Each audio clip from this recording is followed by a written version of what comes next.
You said extratic.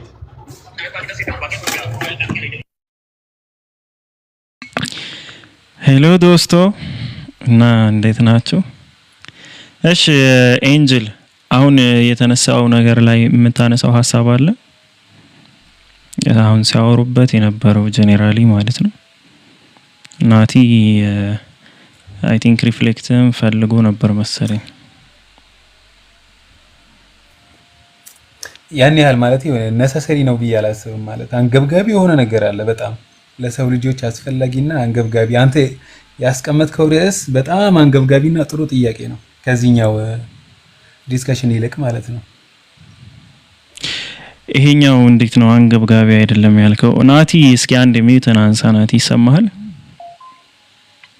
ባይ ዘ ዌይ ኤንጅል በሀሳብ እስማማለሁ። ያኛው አንገብጋቢ ርዕስ ነው ያልከው ማለት ነው ባልከው ሀሳብ።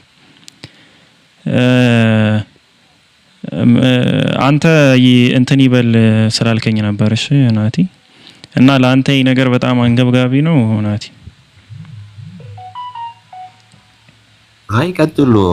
ባለፈው ሊቢያኖ ሲያወራ ነበር እንደዚህ ሎጎስ ምናምን አብ ከህዝቡ ጋር ኢንተራክት ስለሚያደርግ ሎጎሱ ነው የሚሄደው እንዲህ የሚል ሀሳብ አንስቶ ነበርና አቡኪ በደንብ እሱ ብዙ ቦታ ሲገልጽ ምናምን ስላየሁት እሱ እንዲገልጸው ፈልጌ ነበረ፣ ግን ችግር የለውም ሌላ ጊዜ እናየዋለን።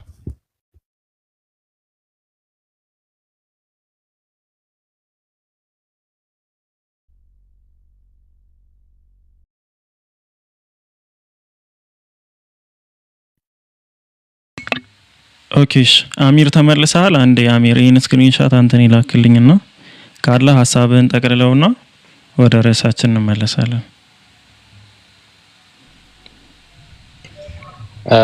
ፒኬ ቅድም አቡኪ አንስቶታል እኮ እሱ የያዘው ነው፣ ችግር የለውም። ቃቶ እና ቀጥሉ ከነሱ ጋር መርሃባ። እሺ አንድ ደቂቃ።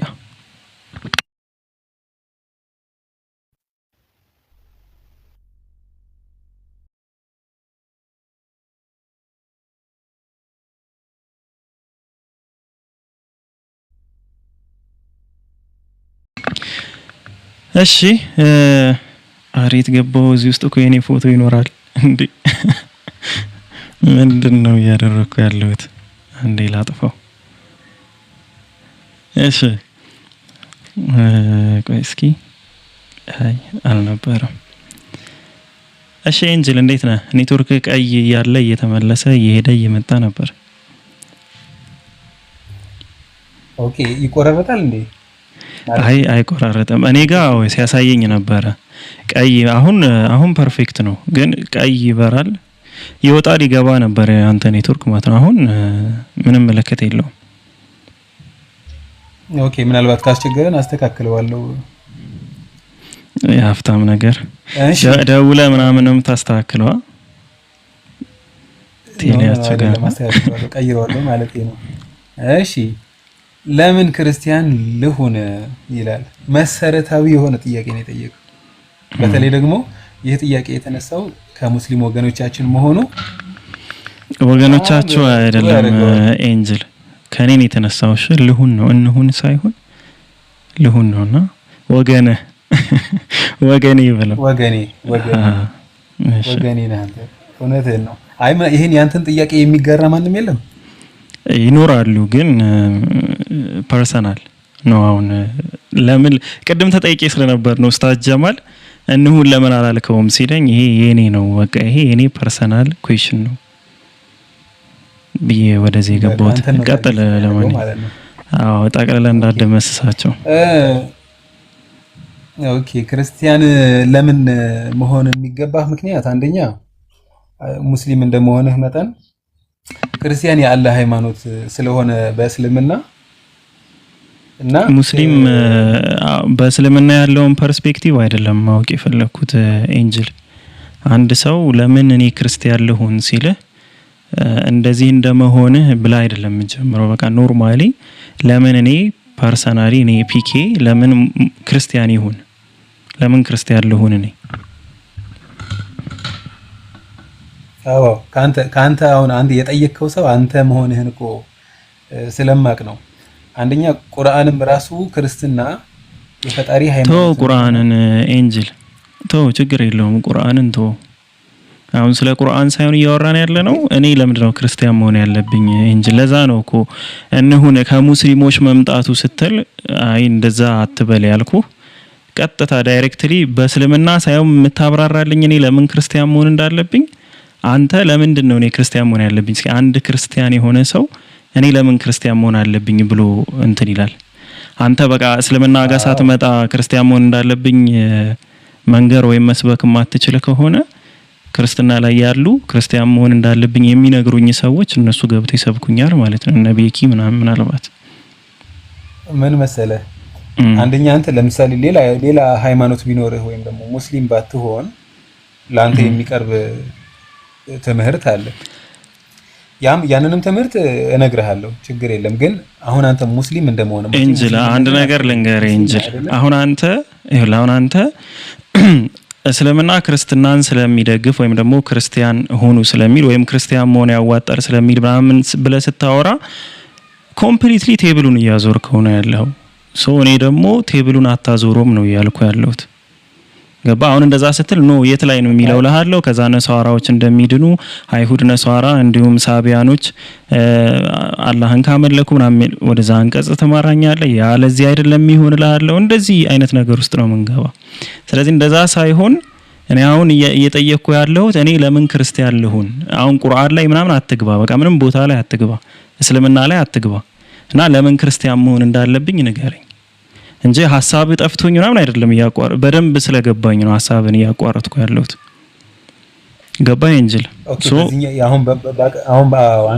አሁን ባልከው መንገድ ከሄድን ክርስቲያን ለመሆን በቂ ምክንያት ይኖርሃል ማለት ነው ለማስወረድ እገደዳለሁ ማለት ነው አንተን ሐሳቤ ገብቷል ለምን እንደምታደክመኝ አላውቅም በቃ ስለ ክርስትና ስለ እስልምና አይደለም አንስተ የምትነግረኝ ከኔያውም በእስልምና ዙሪያ ላይ አይደለም ላወራ የተቀመጥኩት ስለዚህ ለምን ክርስቲያን ልሁን ይሄ ጥልቅ ጥያቄ ነው ጥልቅ አሪፍ ፖይንት ነው አልካ በቃ በዛ ፖይንት ላይ ቆመ ንገረኝ ማለት ነው አንተ ገብቷል በዛው ነጥብ ላይ ነው የቆምኩትኝ አሁን ተደራሲህ ማን እንደሆነ እያናገርከው ያለው ሰው ማን እንደሆነ ማወቅ በቃኝ በጣም ብዙ ጊዜ መጥቶ በቃ እንደዚህ ቴብል ማዞር ነው የሚፈልገው ለምን እንደሆነ አይገባ ሁሌም ማለት ነው አንድ ጥያቄ ያለችው በቃ ወደ እሷ ጋር ለመድረስ እኮ ነው የሚፋቀቀው የሆነ እኔ አንዳንድ ጊዜ ክርስቲያን በተለይ መምህር ተብለው የሚጠሩ አካላቶች የሆነ አእምሯችን የቀነጨረ ነው የሚመስላቸው ህፃን ነው ምን መስላቸው እኔ በጣም ነው ግራ የሚገባኝ እና እንትና ኤንጅል ወይም ስንቴ እንተዋወቃለን ከዚህ በፊትም እንተዋወቃለን ምናምንና በቃ እኔ የማይመቸኝ ነገር ነው በደጋግሜ ከነገርኩ ፕሊስ ወደዛ አይነት ሙድ አትክተተኝ እኔ አሁን ባህሪ ነው ማቀ ባህሪ ነው የምንተዋወቀው ስለዚህ በቃ ወደዛ አትምራኝ ምጣላውን ነገር አታደርግ ባጭሩ አልፈልግም እኔ ለዛ ነው ባይዘው የአይሁድ የጣዖት አምላኪ እንትን አለበት ምናምን ሲባል ወደዛኛው ሐሳብ መግባት ያልፈለገ የሚያነሳው ኩዌሽን የለም እዛ ጋር ገባ እዛ ጋር ስታነሳ ኖርማሊ በክርስትና ቴብል ላይ ቁጭ ብሎ ነው የሚያወራ ሌላ ቴብል ላይ አያወራም ወደዚህኛው ልምጣ አለ በቃ እኔ አልኩት እኔ አሁን ባንቀጹ ዙሪያ እኮ ብናወራ በጣም አቀዋለሁ አድክም ነው ልጁ ብዙ ፒኪንግ ከሙድ ውስጥ አታሰጡት እያለ ነውና አቀዋለሁ ብዙ ሐሳብ እውነት ነው እገታ ሐሳብ ይሄ የሷ ሐሳብ ነው ይደም ሆኖ አካሎች ይመልሱለታል አሉ ይሄ ምንድነው አሰላሙ አለይኩም ካላችሁ በኋላ ለምንድነው ማትመልሱት የምትሉ ሰዎች መልስ ነው አሁን እኛ አሰላሙ አለይኩም ካነ በኋላ ማለት ነው እነዛ ሰዎች ቢመልሱም ባይመልሱም እኛ ግዴታችን ተወተናል ማለት ነው እሺ ሌላውስ ደግሞ እሺ ሌላኛው ያለው ሰታዳ እንትን ይላል ወይ ቆይ ሌላ ሐዲሱን ልክፈተው አንዴ ቆይ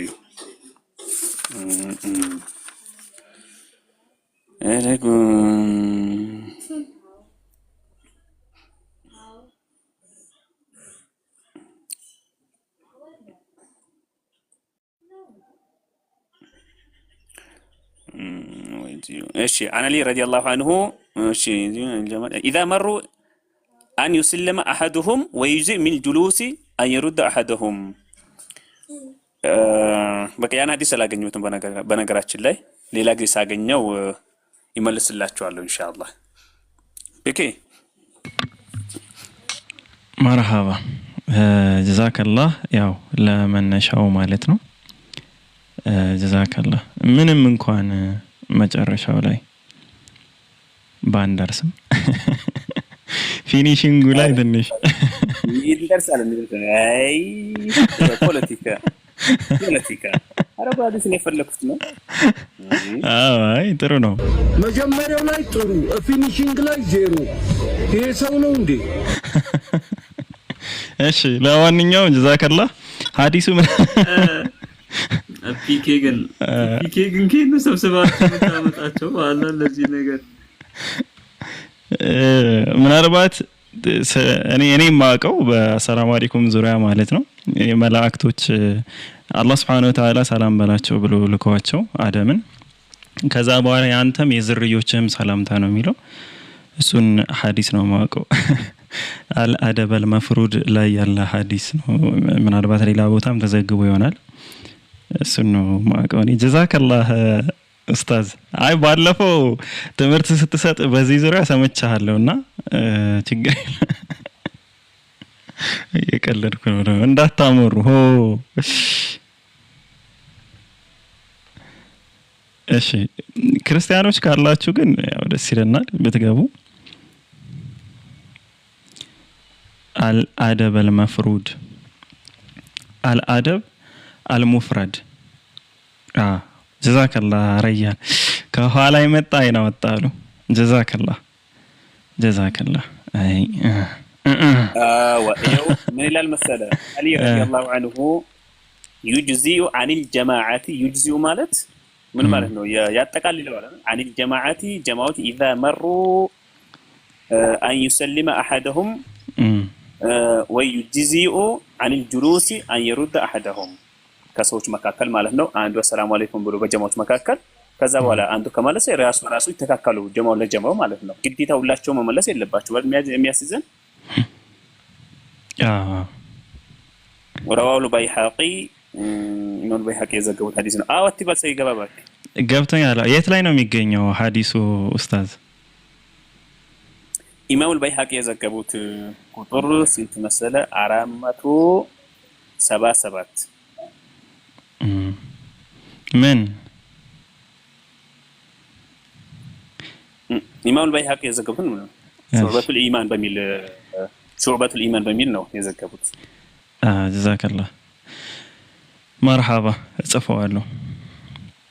ጀዛከላህ ኡስታዝ። እሺ ከታች ያለ ሰው ግን በጣም ነገረኛ እየሆኑ ነው። እሺ አሚር አንድ ቁጥር ስትጽፍ ነበረ ምንድን ነው? አስገባኝ ነው የተባበሩት ተሰብስባችሁ መጣችሁ እንዴ? ክፍተት ካለ ልሙላ ነው መሰለኝ። ሰማል ፒኬ? አዎ ተሰማለህ እናቴ። እሺ ገስት ላይ ስለገባ ነው ኔትወርክ የሚያስቸግረኝና ለዛሬ የሆነ አንድ ጥያቄ ጠይቀና ታቸው ርጄ ልስማ። እሺ ጠይቅ። መሰለ በጣም ግራ የሚያጋባኝ ነገር ሁሉም ጋር እውነት አለ ይባላል። ክርስቲያኑም እውነት እኔ ጋር ነው፣ እስላሙም እውነት እኔ ጋር ነው፣ አይሁድም እንደዛው። ሶስቱም የአብርሃምን አምላክ ነው የምናመልከው ይላሉ። ግን ጭራሽ የማይገናኝ አምላክ ነው የሚያመልኩት ሶስታችንም ማለት ነው። ስለዚህ የአብርሃምን ለምሳሌ እስኪ አሁን አምላክ እንዴት ነው የማይገናኝ አምላክ ስትል ለምሳሌ ሶስቱም ሃይማኖት ላይ ያለው መለኮት ምንድነው የሚለያየው ነገር ብትነግረን? ስለ እኛ ትሪኒቲን አለው አምላክ ወልዷልም ተወልዷልም የሚል ኮንሰፕት አለ።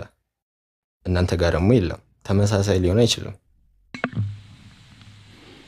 እሺ ክርስቲያንና እስልምና ላይ ያለውን ያው ክርስትና ስትል ላይክ ስላሴያዊን ነው ሜንሽን ያደረክ ያለው አይ ቲንክ እና እሺ ስላሴያዊ አማኞችና ሙስሊሞች ጋር ያለው አምላክ በዚህ በኩል የተለያየ ነው። እሺ አይሁዶችና ስላሴያውያን ምንድነው የሚለያቸው? እንዲሁም አይሁዶች አምላክና የሙስሊሞች አምላክ ምንድነው የሚለየው? ላይክ ሶስቱም የተለያየ ነው ስላልክ እስኪ እሱንም ደግሞ ንገረንና ከዛ በኋላ ወደኔ ሐሳብም እመጣለሁ።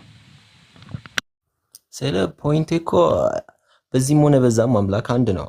የተለያየ ለየራሳችን አይኖረንም። አምላክ አንድ ነው፣ ግን እሱ ላይ ያለን ቲዮሎጂ ይለያያል። አምላክ ወልዷል ተወልዷል ሲባልና አልተወለደም ሲባል የተለያየ ኮንሰፕት ነው ያለው። አሁን አይሁዶች ጋር አምላክ ሲሆናል ብሎ ያስቡ። ክርስቲያኒቲ ጋር ደግሞ ኢንካርኔሽን አለ፣ እስላም ጋር ደግሞ የለም። ስለ በቃ ፖይንት ገብቷል። ቲዮሎጂያቸው ተመሳሳይ አይደለም። አምላክ አንድ ነው። በዚህ ሆነ ፖይንትን አግኝቼዋለሁ። ፖይንት ገብቶኛል። ለመሰለ ደግሜ ጠየቅኩ። አንተ ስቲል እያወራኸኝ ያለኸው ምንድነው? የኢስላም የስላሴያውያን እንዲሁም የአይሁድና የስላሴያውያን ልዩነት ነው።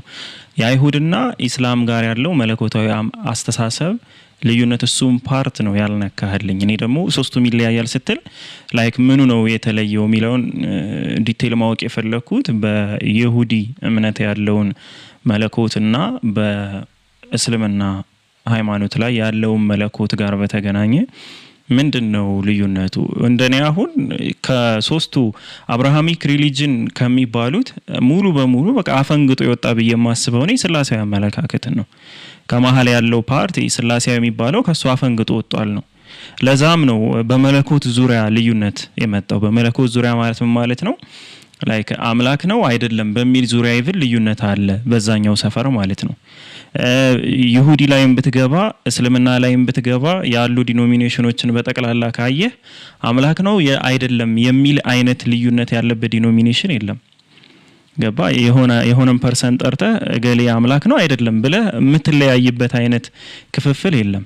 ግን ክርስትና ላይ ያሉ ከ40 ሺህ በላይ ክፍፍሎችን ስታይ ግን ሁሉም መሰረታቸው የሁሉም የመከፋፈያ ምክንያት የሆነው ኢየሱስ ክርስቶስ በመለኮቱ ጋር ያለው ጉዳይ ነው። ላይክ ሞርሞን ጋር በቴዲ የተለየ ሉሲፈር ወንድሙ ነው እስከ ማለት ድረስ የሚደርሱበት ሁኔታ አለ። ዩኒታሪያን ስትሄድ ደግሞ ኢየሱስ ክርስቶስ አምላክ አይደለም የይሖዋ ምስክሮች ስትሄድ ኢየሱስ ክርስቶስ ላይክ ሚካኤል ነው መልአክ የነበረ የእግዚአብሔር መልአክ ተብሎ ሲጠራ የነበረው በኋላ ላይ ነው በሰው አካል ወይም በሰው ስጋ የተገለጠው አምላክ እንዲሁ በጸጋው አምላክ አድርጎታል የጸጋ አምላክ ነው ምናምን የሚል ነገር ታገኛለህ።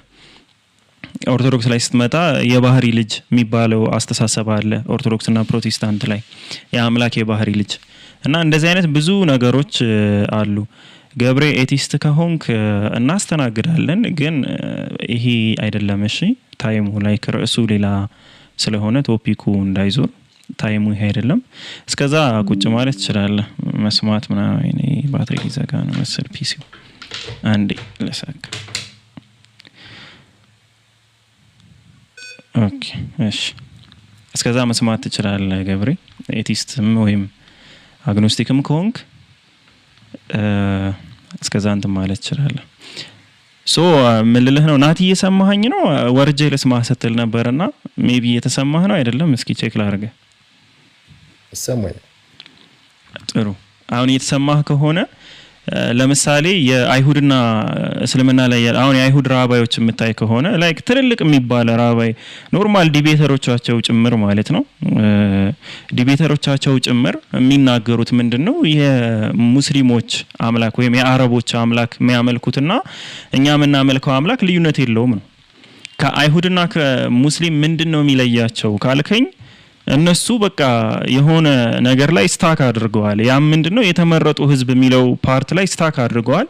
ሶ ከኛ ውጭ ሌላ ህዝቦች በሙሉ ከኛ ጋር እኩል አይደሉም ነው እንጂ ሙስሊሞች ምንድነው የሚከተሉት ብትላቸው የኖህን ህጎች ነው የሚጠብቁ ብለው ነው የሚያምኑት። የኖህ ህግ ማለት የእስራኤል ዘር የማይዳኝበት ማለት ነው። የእስራኤል ዘር ራሱን የቻለ አምላክ የተመረጡ ህዝቦች ናቸው። ሌሎች ህዝቦች ልክ እንደ እስራኤል አልተመረጡም እና በኖህ ህግ ይተዳደራሉ፣ በኖህ ህግ ይዳኛሉ።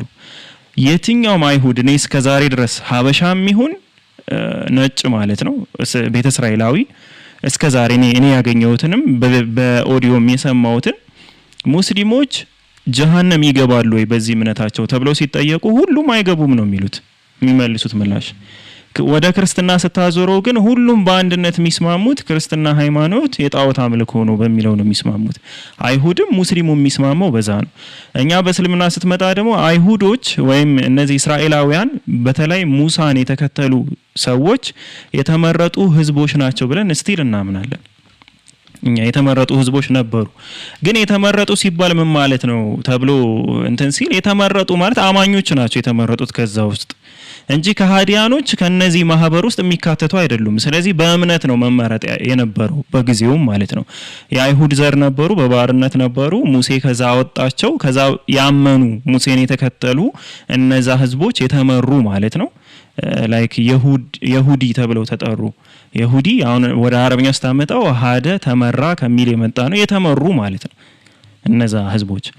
እሺ ብለው በአምላክነት አምነው የተቀበሉ አካላቶችን ነው እንጂ የሆነን ዘር አይደለም የሚወክለው። እነዛ የተመረጡ ህዝቦች ደግሞ በየዘሩም በየጊዜውም በየትውልዱም ነበሩ። ለምሳሌ በሌላ ሀገራት ብትሄድ አላህ Subhanahu Wa Ta'ala የሚከተሉ ህዝቦች ካሉ እነዛ ህዝቦች የተመረጡ ናቸው። በእምነት ነው የሚመረጡት። በእምነት ነው የሚመረጡት እንጂ በዘራቸው አይደለም። ከዛ ጊዜ አማኝ የሆነ ማንኛውም አካል የአማኞች ማህበር ላይ ይካተታል ማለት ነው። ሙስሊም አሁን ላይ የተመረጡ ህዝቦች ብለን ምናምነው እኛ መካከለኛ ህዝቦች ብሎ አላህ Subhanahu Wa Ta'ala የገለጸው በሱረቱል በቀራ ምዕራፍ 2 ቁጥር 143 አካባቢ የተመረጡ ብሎ ያስቀመጠው ሙስሊሞችን ነው። የተመረጡበት ምክንያት ደግሞ ምንድነው? በመልካም ነገር ታዛላችሁ፣ ከመጥፎም ነገር ትከለከላላችሁ፣ በአላህ አንድነት ታምናላችሁ ብሎ ያስቀመጠው ማለት ነው። the middle nation ያለው መካከለኛ ህዝብ ብሎ የመረጠው ላይክ አሁን ላይ ያለ ህዝብ የሚመረጠው አንድን አምላክ ሲገዙ ነው። ለዛ አምላክ ሲታዘዙ ነው። ሙስሊም ሲሆኑ በዘመናቸውና በጊዜያቸው የነበሩትን ነብይ በትክክል ሲከተሉ ማለት ነው። አይሁዶች ስለምንድነው አሁን ላይ ልክ እንደ እስልምና እምነት ተቀባይነት የሌላቸው ሲባል በብዙ ነገሮች ምክንያት ነው። እሱም የአጥፊ ቤተሰቦቻቸውን ፈለግ ስለሚከተሉ ለምሳሌ ጥጃ የወርቅ ጥጃ ሰርተው ያመልኩ የነበሩት ሰዎች የተረገሙ ናቸው። እነዛ ሰዎች በምን በስራቸው ምክንያት የነዛን ሰዎችን ስራ ስቲል የሚከተል ሰው ካለ ያም ሰው የተረገመ ነው ማለት ነው። ልክ መርየም አለይሃ ሰላምን በግልጽ ማስረጃ አምጥቶ ምን አይነት ነው ግልጽ ማስረጃው? አንቺ በዝሙት ነው የወለድሽ ምናምን ብለው ሲከሷት የአንድ ቀን ወይም ትኩስ ህፃን ልጅ ኖ ብሎ ስለራሱ ማንነት ተናግሮ በግልጽ ማስረጃ የመጣ የተቀመጠ ነገር ነው። እነሱ ያን ማስረጃ ያያዩ ግን ኖርማሊ በጊዜው በዚህ ክስ መሰረት ባይወግሯትም ላይክ ውግራቱ ቢከሽፍም ማለቴ ነው። ግን እሷን የዝሙት ልጅ እንደወለደች አድርገው ይወቅሷት ነበር። በትክክለኛ ማስረጃ ግልጽ ብሎ መጥቶላቸው በማስተባበላቸው ምክንያትና እንዲሁም ነቢያቶችን ገደልንም በማለታቸው እንደ ጉራ ይናገራሉ። ነቢያቶችን ገደልን ብለው ልክ ሉቃስ ወንጌል አይ ቲንክ ሉቃስ ላይ እንዳለው ማለት ነው። ነቢያቶችን ገደልን ይላሉ። እንዲሁም በተጨማሪ ደግሞ ኢሳ አልመሲህን ገደልን ብለው ይናገራሉ። ያንን ፈለግ የሚከተል አካል ካለ ስቲል አሁንም ከአማኞቹ ጎራ አይደለም ነው። ለምን በዘመኑ የመጣለትን ነብይ ሊከተል አልቻለም ነው። ቅድም ናቲ ኢሳይያስ 7:14 ያልክ ነበርና እንደውም ከዚህ ጋር በተገናኘ አንድ ቁርአን ላይ ብቻ ላይክ የሚመለስ ነገር ነው ብዬ ስለማስብ ስለዚህ ጌታ ራሱ ምልክት ይሰጣችኋል አለ አይደል? ቆይ አንዴ ስክሪኑን ልክፈተው ሼር ላድርገውና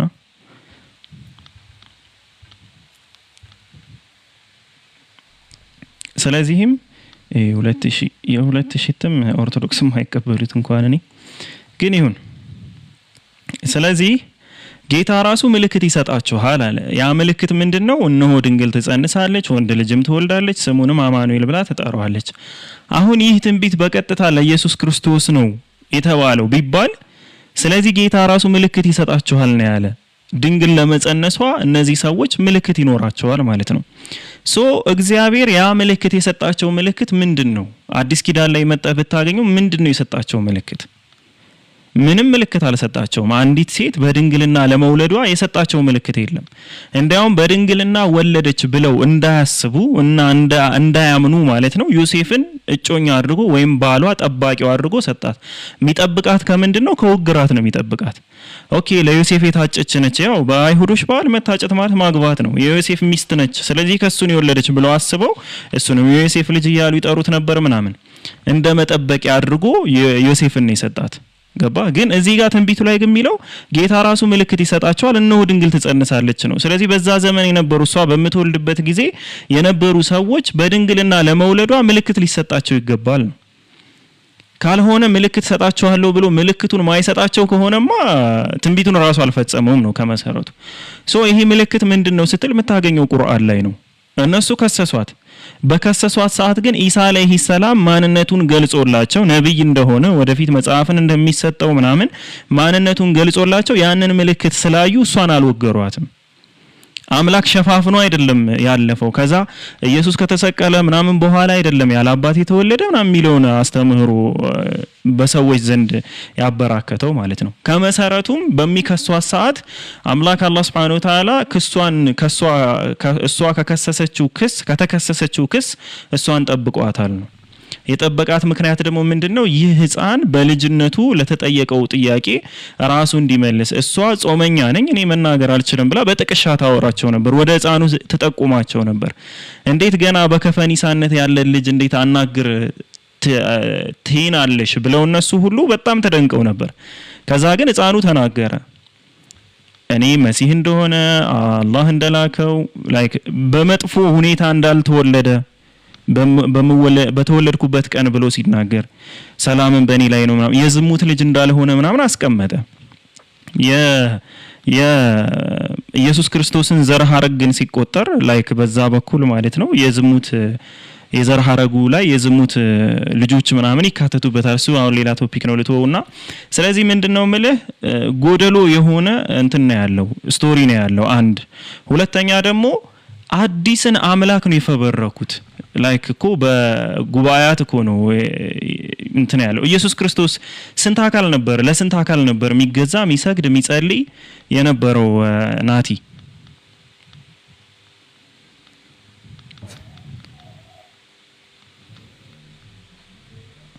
ለአብ እኮ ለአንድ አካላ ለአንድ ፐርሰን ነው ይጸልይ የነበረው ምናምን። ለሊት ተነስቶ የሄደ ተደብቆ ሲጸልይ ምናምን ለምን ጸለየ ምናምን ስትላቸው ለማስተማር ነው የሚሉ በብዛት። ኦኬ ለማስተማር ከሆነ እሱ የጸለየው ለአንድ አካል ነው። ሲያስተምር ራሱ አባታችን ወይ ምናምን ብሎ በሰማይ ያለው ምናምን የሚል አይነት ትምህርት ነው ያስተማረው። ታዲያ ለምንድን ነው እናንተ ለሶስት አካል የምትጸልዩት ነው? ኦኬ ለሶስት አካል የምትጸልዩት ለምንድን ነው? ገብሬ አረብና እስራኤላውያን አይደለም የተመረጡት። ዘር እንደ እስልምና ሃይማኖት ዘር የሆኑ ዘሮች በዘራቸው ምክንያት ብቻ አልተመረጡም። ሁሉም የዓለም ህዝቦች ተመርጠዋል። አላህ Subhanahu Wa Ta'ala ለሁሉም ለእያንዳንዱ ህዝብ መልእክተኞችን ልኳል። ለሁሉም ህዝቦች ደግሞ በየቋንቋቸው መጽሐፍን አወርዶላቸዋል። 124,000 ነቢያቶች ተልከዋል እንደ እስልምና አስተምሮ ማለት ነው። 124,000 ነቢያቶችን የተላኩት። እንደዚህ አይነት ሐሳብ ላይ ከሆነ ጥያቄ ያለህ ገብሬ መግባት ትችላለህ። ሪኩዌስት ልከህ መግባት ትችላለሽ። ስለዚህ ናቲ ምን ለመሰለህ ከመሃል የመጣ አይዲዮሎጂ አለ። ያ ደግሞ ከግሪክ ምናምን ጋር ፊሎሶፊ ጋር ከግሪክ ጋር በተገናኘ ብዙ የጣዖት አምልኮ አካሄዶች ጋር ስላሴን ጨምሮ ሎጎስ የሚለውን አይዲዮሎጂ ጨምሮ በፍልስፍና ያደገ ምናምን ሆኖ ያንን ነገር ነው ይዘው የመጡት። ለዛ ነው የወንጌል ጸሐፊያን በሙሉ በግሪክ የጻፉት። ኢየሱስ ክርስቶስ ባላስተማረበት ባልኖረበት ቋንቋ በአራማይክ አስተምሮ፣ አራማይክና ሂብሪው ነው የሚባለው። አራማይክ ነው አፍ መፍቻ ቋንቋው ወይም ደግሞ ማስተማሪያው ተብሎ የሚገመተው በትክክል ሁሉ የሚስማሙበት ማለት ነው። በዛ አስተምሮ ግን መጽሐፎቹ በጠቅላላ በግሪክ ነው የተጻፉት። የግሪክ ፍልስፍና በደንብ የገባበት መጽሐፍ ነው። ለዛ ነው ከአይሁድም የተለዩ ናቸው፣ ከሙስሊሞችም የተለዩ ናቸው። ኢቭን ከሁለቱ ብቻ ሳይሆን በጊዜው ከነበሩ የክርስትና ዲኖሚኔሽኖች እንኳን በጊዜው ከነበሩ አመለካከቶችም የተለዩ ነበሩ። እነዚህ ሰዎች ስላሴያውያን ማለት ነው። ግን መንግስቱ ኮንስታንቲኖፕል ምናምን የስላሴን አይዲዮሎጂ አክሴፕት አደረገና ሌሎችም በሙሉ እንዲጠፉ አደረገ። በኃይል ነው የጠፉት። እነ ምንድነው ኤቦናይትስ ምናምን ዓለም ላይ ተበትነው ነበር እዛ በመባረራቸው ምክንያት። ስለዚህ ምንድነው የምታየው በቃ ብቸኛው ከሁለቱም አይዲዮሎጂ የሌለ ሃይማኖት ሆኖ የምታገኘው ክርስትና ነው። ብቸኛው የሚጸድቀውም ደግሞ በእነሱ እምነት ላይ ክርስትና ነው። አይሁዶችን ብታይ እነሱ የአብርሃምን አምላክ ነው የሚያመልኩት ሙስሊሞች ብለው ነው አፋቸው ሞልተው ነው የሚናገሩት። አዎ የአብርሃምን አምላክ ነው የሚያመልኩት። ክርስቲያኖች እኮ ናቸው ባይዘው መጣው ነብዩ መሐመድ ወይም ደግሞ አረቦች የእስማኤል ዘሮች አይደሉም የሚሉት ክርስቲያኖች ናቸው እነዚህን ሁሉ ነገር የሚናገሩት እንጂ አይሁዶች አይደሉም። በአይሁዶች በኩል ካየ ሁሉም ይስማማሉ። አረቦች በተለይ የቄዳር ህዝብ ቁረይሽ የሚባለው ጎሳ ነብያችን ሰለላሁ ዐለይሂ ወሰለም የመጡበት የቁረይሽ ጎሳ ሙሉ በሙሉ የኢስማኤል ዘሮች መሆናቸውን ይስማማሉ። ለዛ ነው ኢቭን ራባዮቻቸው ሁሉ ሳይቀር ዘፍጥረት 15 ላይ ያለው ይሄ ዘሩ እንደሚባረክ ምናምን የነገረው ላይክ ቃል የገባለት እግዚአብሔር ለኢስማኤል ያ ትንቢት የተፈጸመው በመሐመዳን ነው ብለው የሚናገሩት በመሐመዳውያን ነው። መሐመድ ነብያችን ሰለላሁ ዐለይሂ ወሰለም ከመጡ በኋላ ነው ያ ትንቢት የተፈጸመው ብለው ሁሉ ራባዮች ሁሉ የጻፉ አሉ ኦልደስት የሆኑ ማለት ነው። ከኢስላም መምጣት በኋላ ወይም ከነብያችን ሰለላሁ ዐለይሂ ወሰለም ኢስላምን ለአረቢያው ምድር ካስተዋወቁት በኋላ ማለት ነው። ሶ ይህ ነው ትንቢቱ የሚፈጸመው ይህ ነው አሃዳዊ ያደረጓቸው አረቦችን ነብያችን ሰለላሁ ዐለይሂ ወሰለም ናቸው ብለው እስቲል አፋቸውን ሞልተው እንትን ይላሉ ይናገራሉ። ራባዮች ሁሉ ሳይቀሩ በመጽሐፋቸው አስቀምጠዋቸዋል። ዘ ኦንሊ ግን ተቃዋሚ የምታገኘው አይሁዶችንም ሙስሊሞችንም እየተቃወመ ያለው መሃል ላይ ያሉት ስላሴያውያን ናቸው። ዩኒታሪያኖች አይደሉም። በአምላክ ላይ ምንም ተቃውሞ የላቸውም። እንዲያውም ጥያቄ ኩዌሽን ራሱ ካነሱ ምንድነው የሚያነሱት? አላህ ለምንድነው አባት ማይባል ነው። አብዛኛውን ጊዜ ካየ የምታገኘው ኩዌሽን ይሄን ነው። አላህ ለምን አባት አይባልም? አላህ ያህዌ ነው ከተባለ ለምን አባት አይባልም ነው። አላህ ያህዌ ለመሆኑ ያው ቁርአን ላይ ብዙ ነገሮችን ማንሳ ዘከሪያ የሚለው ስያሜው ራሱ ብቻውን በቂ ነው። ዘከሪያ የሚለው ማለት ነው። ያህያ የሚል ቅጽል ያለባቸው ስያሜዎች በሙሉ በዛ ቋንቋ አምላካቸውን በዛ ስያሜ ጠሩት እንደነበረ ማሳያ ነው። ግን በትክክል ያህዌ ነው ይባል የነበረው ትክክለኛ ቃሉ ድምጹ አጠራሩ ምን ይመስላል የሚለው ነገር ላይ ምንም መስማሚያ የለውም ወይም አይስማማም። በስኮላሮች በኩልም ስምምነት የለም። አናባቢዎች ጠፍተዋል ስለሚባል በቃ ምን መሃል ላይ የነበሩ አናባቢዎች ከሌሉ ደግሞ ቅላጼውና ድምጹ ልክ እንደዛ አይመጣም። ስለዚህ ከዛ ጋር በተመሳሳይ ነው እንጂ አላህ የሚለው ቃል ኤላህ ኢላህ ኤል እነዚህ ሁሉ ሴም ናቸው። በቃ ወርዳቸው ሴም ነው። ለዛ አለቃ ኪዳነ ወልድ ክፍሌ መዝገበ ቃላት ላይም ስለ መለኮት ሲል ስሙን ዘርዝሮ ሲያስቀምጥ እዛ ውስጥ አላህ የሚለውንም ያስቀምጥና የፈጣሪ ብቻ መጠሪያ ስም ምናምን ብሎ ይዘረዝረዋል። ግን ክርስቲያኖች ግን ሲመጡ ምንድነው ብቸኛው እነሱን ይሆናል አይደል በጣም ተቋቁሟቸው ያለ ሃይማኖት እስልምና ነው። አይሁዶች እንደምታውቀው ማንም ሰው ጁይሽ ሆነ አይሆነ ግድ አይሰጣቸውም። ለምን? በዘር ነው እንትን የሚሉት የሚቀበሉት በዘር ነው። ኢቭን አሁን ያሉ ዲቤተሮች እንኳን ለምንድነው ክርስቲያኖችን ዲቤት የምታደርጉ ተብለው ሲጠየቁ አይሁዳውያንን ክርስቲያን ለማድረግ ብዙ እየጣሩ ስለሆነ ነው ብለው ነው የሚመልሱት እንጂ እነሱ በዘራቸው ስለሆነ ምን አይመለከታቸው። ማንም ሰው አይሁድ ሆነ እንደም ባይሆን ሰው ደስ ይላቸዋል። ይሁዲ ባይሆን ሰው ደስ ይላቸዋል በኖህ ህግ ቢመራ ማለት ነው። ለዛ ደግሞ ኢስላም ጋር በተገናኘ ተቃውሞ የላቸውም፣ ድጋፍ አላቸው። ፖለቲካል ኬዝ ላይ ብቻ ነው ጸብ ያላቸው። ሃይማኖታዊ ኬዝ ላይ መስጂዶች ላይ ገብተው ይጸልያሉ። በውጭ ሀገሮች ምናምን ብታያቸው አሁን ራባዮች ምናምን በተለይ ኦርቶዶክስ ጁዊሽ የሚባሉት መስጂዶች ላይ ሲናጎግ ከሌሉ በአካባቢው መስጂዶች ላይ ገብተው ይጸልያሉ። እኛም ቢሆን አንከለከልም። ባይዘው ሲናጎግ ላይ ገብቶ ለመስገድ እኛ አንከለከልም። ክርስቲያን ላይ ግን አይገቡም። ለምን? እነሱ ጣዖት አምላኪ ናቸው የሚል እምነት ስላላቸው የተፈጠረን ስጋ የተፈጠረን ሰው ያንን ያመልካሉ። ለዚህ ደግሞ ኦርቶዶክሶች በሙሉ ልብ ነው የሚናገሩት። የፍጡሩ ስጋ በመለኮት ምክንያት መለኮት ስለተዋሃደው ከበረና አምላክ ሆነ ብለው የሚያምኑ ናቸው ኦርቶዶክሶች። ፕሮቴስታንቶች ባያምኑ፣ ኦርቶዶክሶች ግን አምላክ ስለተዋሃደው ከብረዋል፣ ስለዚህ ይመለካል የሚል እምነት አላቸው። ያ ፍጡር መሆኑ ስጋውንም ተስማምተው ማለት ነው። አይ ስጋው ፍጡር አይደለም ምናምን የሚሉት ኦጂዎች ብቻ ናቸው። ስለዚህ መለለህ ነው። አሁን በመካከል ያለ ልዩነት ካየኸው ብቸኛው ልዩነት የመጣው በስላሴያዊ አማኞች ነው። ሌላው ላይ ግን በአስተማሪዎች በኩል የተለያዩ ልዩነቶች አሉ። ሰላሙ አለይኩም ወራህመቱላሂ ወበረካቱ። ኡስታዝ ቆይንን አንድ ሽማግሌ ላስወርድና ረሱል ላስገባውት መሳብ ደግሞ አልችልም ለካ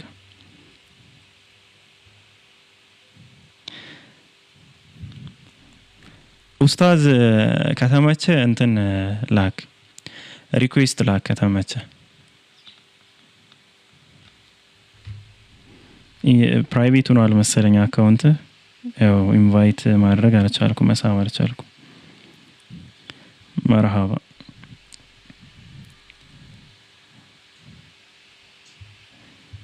እና እኔም ስላየው ደስ ብሎኛል ኡስታዝ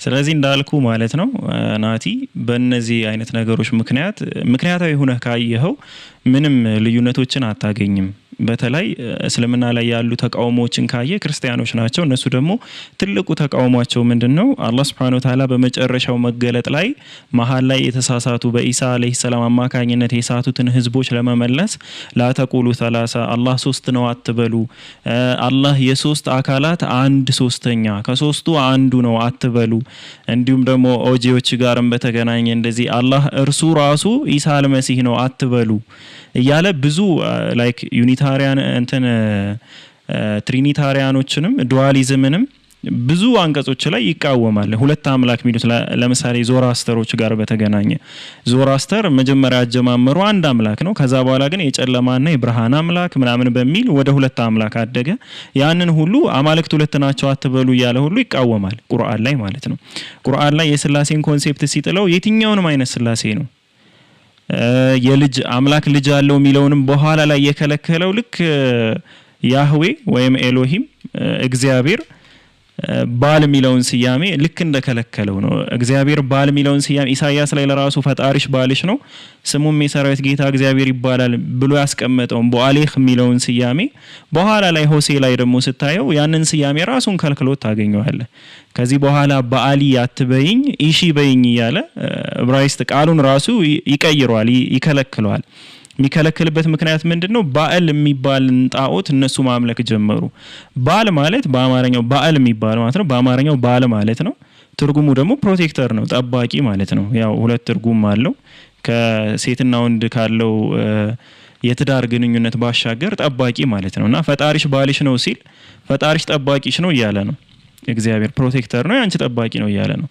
ሆሴ ላይ እንደዚሁ ደግሞ ያንን ባል ሚለውን ስያሜውን ቀየረውና ኮንሴፕቱ እንዳለ ሆኖ ኢሺ ሚለውን ከዛሬ በኋላ ባሊ አትበይ ኢሺ በይኝ ብሎ እንትን ሲል ታየዋለ ስያሜውን ለምንድነው ያጠፋው ሲባል ያ ስያሜ ለጣዖት አምልኮ አገልግሎት ላይ ስለዋለ ነው ሶ አላህ Subhanahu Wa Ta'ala ደግሞ አብ ሚለውን ስያሜ በሙሉ ካንሰል አድርጎ ረብ ሚለውን ስያሜ ሰጠን ረብ ሚለው ሙሉ በሙሉ የአብን ዲፊኒሽን የያዘ ነው መጋቢ ፈጣሪ አስተናባሪ ተንከባካቢ የሚለውን ስያሜ የያዘ ነው ሶ እኛ ረብ እንላለን አብ አንልም አባት አንልም እንጂ አባት ሲባል ምን ማለት ነው ተብለስ ተጠየቀ አንተ የምትሰጠውን ዲፊኒሽን በሙሉ እኛ እንቀበላለን ካንተን ውጪ ይሄ የባህሪ ልጅ የወለደን ምናምን እንደዛ ከሚለው ውጭ ማለት ነው ፈጣሪ መጋቢ ተንከባካቢ ከሆነ እኛም እንቀበላለን ግን ትርጓሜውን ነው የምንቀበለው ሊትራል ወርዱን አንቀበለው ለዛ በትክክል ረብ በሚለው ስለተካው ልክ እግዚአብሔር ባል ሚለውን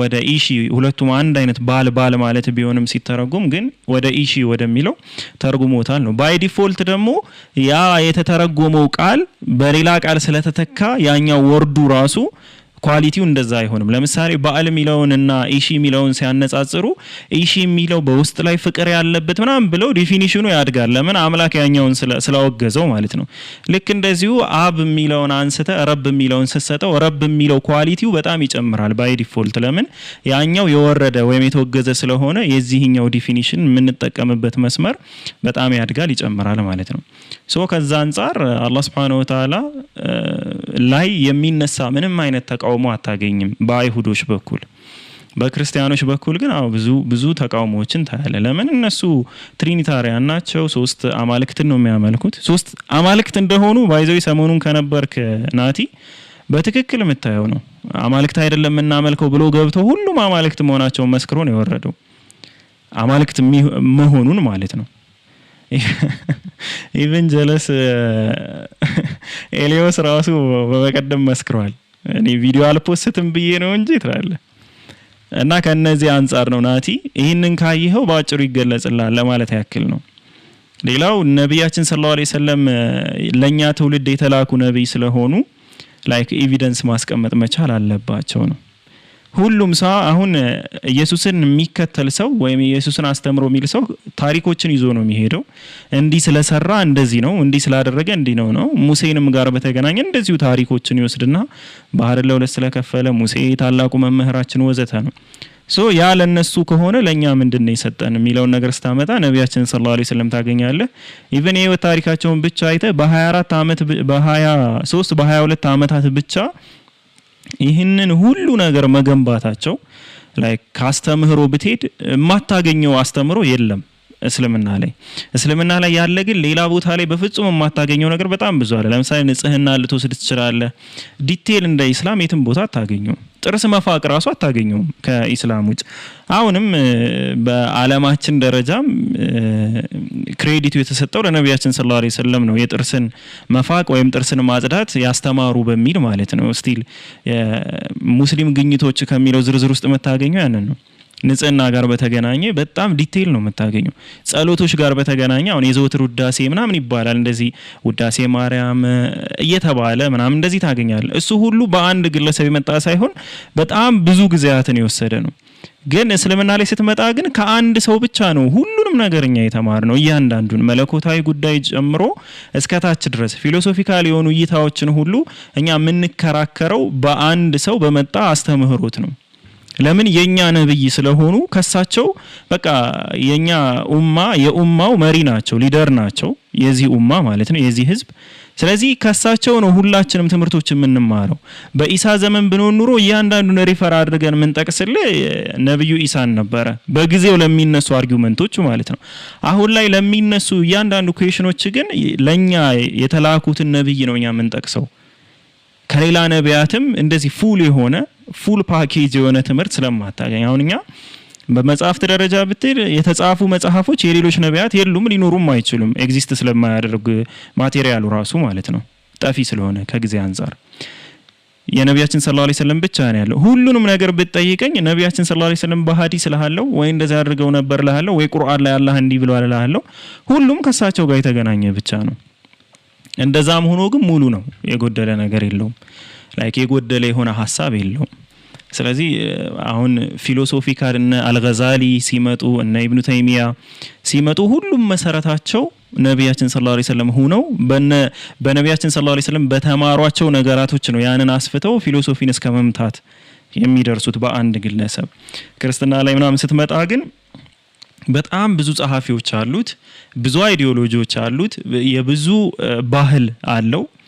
እንደዛም ሆኖ ግን የማይመልሳቸው ጥያቄዎች በጣም ብዙ ነው። ያለመመለስ ብቻ ሳይሆን ኢቭን ጥያቄ የሚፈጥረው ነገርም በጣም ብዙ ነው።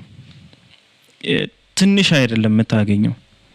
ሶ ይሄ ራሱ በ22 ወይም በ23 አመታት ለዚህ ነገር መብቃቱ ብቻውን መለኮታዊ ሃይማኖት መሆኑን እንድንረዳ ያደርገናል።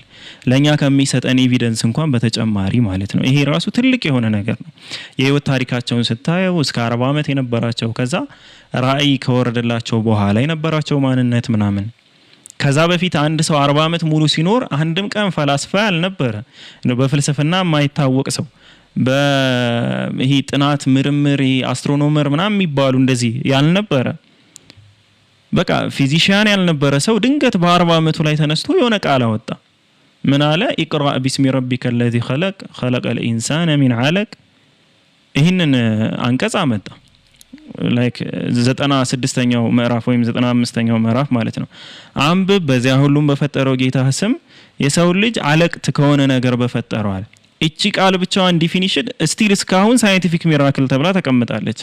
አለቃህ ምንድነው በሚለው ሐሳብ ሶስት ትርጉሞች አሉት። እነዛ ሶስት ትርጉሞች ደግሞ የሰው ልጅ ኤምብሪዮሎጂካል የሆነ ዲቨሎፕ እያደረገ የሚሄደውን ምስሉን የሚያመላክቱ ናቸው ሶስቱም ቃላቶች ሲባል ሰውን ከረጋደም በፈጠረው ጌታ ስም የረጋደም የሚመስል ነገር የሚለው አንዱ ትርጉም ሆኖ ሳለ አለቃህ የሚለው ላይክ ሶስት ትርጉም አለው። እነዚህ ሶስት ትርጉሞችም ደግሞ ባዮሎጂካል ፕሩፍ የሆኑ ናቸው። የሰው ልጅ የማህፀን ላይ ያሉትን ሶስት ስቴጆች የሚያሳዩ ናቸው። ሶ እነዚህ ነገር ምናምን ስታይ ድንገት እኮ ነው በ40 አመት የሆነ ሰው በቃ ወጣ ይሄ ቃል ወረደልኝ አለ ምናምን። ከዛ በኋላ ያንዳንዱ የሚወርዱት አነጋገሮች ምናምን ግን ማህበረሰቡን ለትልቅ ነገር እንዲከፍል አደረገው። ለምሳሌ ያ ማህበረሰብ በአላህ ያምናሉ ፈጣሪያቸው ስለመሆኑ የአብርሃም ቅሪት ስላለ፣ ግን ጣዖታትን ይገዙ ነበር። አስበው ንጉሳችን እንድትሆን እናደርጋለን፣ ገንዘብን እንሰጣለን፣ የፈለከውን ነገር እንሰጣለን፣ ብቻ አንተ አቁም ያሉት እቺ አንድ አምላክ የሚለውን አስተምሮ ተውልን ነው እንጂ ለምን መጠጣት ተጠጡ የሚለውን ነገር አይደለም። ብዙ ነገሮችን አልተቃወሙም። ሲጀመር ህጉም አልወረደም ነበር በዛ ሰዓት። አሁን ብዙ ሰው ለመሰለ ነብይ ነኝ ብለው የተነሱት ማህበረሰባቸውን ካለበት ዝቅጠት ለመቀየር ነው የሚል አይነት ሐሳብ ስለሚያነሱ፣ ለዛ ከሆነ ትልቁ ጸባቸው አንድ አምላክ አምልኩ የሚል ጸብ ነበር። ያ ደግሞ እነሱ ሴት ልጅን ከነ ህይወት ከመቀበሯ ጋር ምንም የሚያገናኘው ነገር የለም። ከዛ በኋላ ነው ግን ቀስ በቀስ ሙሉ ማህበረሰባቸውን በሙሉ በጠቅላላ የቀየሩት ማለት ነው። ስለዚህ እነዚህ ነገራቶች ስታይ ምን ፈልጎ አንድ ሰው እንደዛ ሊል ይችላል? ነብይ ነኝ ምልክት ላሳይ ተአምር ላሳይ ምናምን የሚል ሰው ወይም ነብይ ነኝ የሚል ሰው ልክ ፀሐይ የሆነ ወቅት ላይ ስትጋረድ እንዴ ዛሬ እኮ የነብዩ መሐመድ ሰለላሁ ዐለይሂ ወሰለም ልጃቸው ሞቷል፣ ስለዚህ ልጃቸው ስለሞተ ነው ለክብሩ ፀሐይ የተጋረደችው። ለክብሩ ፀሐይ የተጋረደችው ልጃቸው ስለሞተ ነው ምናምን ሲሉ እሳቸው አዎ ምና አላሉም። አሁን የዘመናችን ነቢያቶች ታያለ ከተፈጸመ በኋላ የሆነ ነገር ይመጡና እንዲኮ ብዬ ነበር ምናምን ቪዲዮ ይሰራሉ። እሳቸው አዎ በእኔ ልጅ ምክንያት ነው ምናምን አይደለም ያሉት። የሚገርም ነገር ነው የተናገሩት። ለምን ይሄ ደግሞ ለሁሉም ላይክ ትምህርት ሊሆን የሚችል ነገር ለሁሉም ስለ ለምሳሌ ለማን ነው ካልከኝ ኢየሱስ ክርስቶስ በሚሰቀል ሰዓት ለሶስት ሰዓት ጨልሞ ነበር መሽቶ ነበር ምናምን የሚለውን ሁሉ ራሱ የሚመታ ምላሽ ሰጡ። እዚህ ላይ ምንድነው ያሉት? በማንም ሰው መወለድም ይሁን በማንም ሰው መሞት ምክንያት ተፈጥሮ የራሷን ውደት አትቀየርም ነው። ስለዚህ ምንድነው ፀሐይ መጋረዷን ባያችሁ ጊዜ ወደ አላህ ተመለሱ እንደዚህ ብላችሁ ዱአ አድርጉ ብለው ዱአውን ነው ያስተማሩት እንጂ አዎ በኔ ልጅ ምክንያት የኔ ልጅ ስለሞተ እንደዚህ ሆነ ምናምን አላሉም። ይህ ነገር ኢየሱስ ክርስቶስ ለ3 ሰዓታት ፀሐይ ተጋርዶ ነበር የሚለውን ሐሳብ ሁሉ በማንም ሰው መሞት በማንም ሰው መወለድ ፀሐይ አትጋረድም። አሁን ላይ እንደምታየው ናሳም እንደሚዘግበው ብዙ አኒሸንት የሆኑ ጽሁፎችም ቀመሮችም ላይ እንደተቀመጠው ምንድነው የፀሐይ ግርዶሽና የጨረቃ ግርዶሽ ኖርማሊ ጊዜው ራሱ ይታወቃል። ጊዜው ይታወቃል፣ ሰዓቱ ይታወቃል። የተፈጥሮ ዑደት ነው። በምን ጊዜ ያክል እንደሚከሰት ምናምን እንደዚህ የታወቀ ነው እንጂ ኦኬ በኢየሱስ ክርስቶስ ነው ከተባለ ላይክ አሁን እንደውም በዚህ ላይ አንድ እንትን ያነሳሉና እሱን ላንሳላችሁ። አዎ ይሄ ፀሐይ ግርዶሽ ተከስቶ ነበር ብለው የናሳን እንትን አንስተው ልክ ኢየሱስ ክርስቶስ ስቅለቱ ተፈጸመ በሚባልበት ጊዜ ላይ ግርዶሽ እንደነበረ ያሳያል ብለው ያመጣሉ። ባይዘው በኢየሱስ ክርስቶስ የህይወት ዘመን ላይ ሁለት ግርዶሽ ተከስቷል። ሁለቱም የተከሰተው ግርዶሽ ሉናር ኢክሊፕስ ነው፣ የጨረቃ ግርዶሽ ነው እንጂ የፀሐይ ግርዶሽ አይደለም። የጨረቃ ግርዶሽ ደግሞ የሚከሰተው በማታ ነው እንጂ በቀን አይደለም። በቀን አይደለም የጨረቃ ግርዶሽ የሚከሰተው።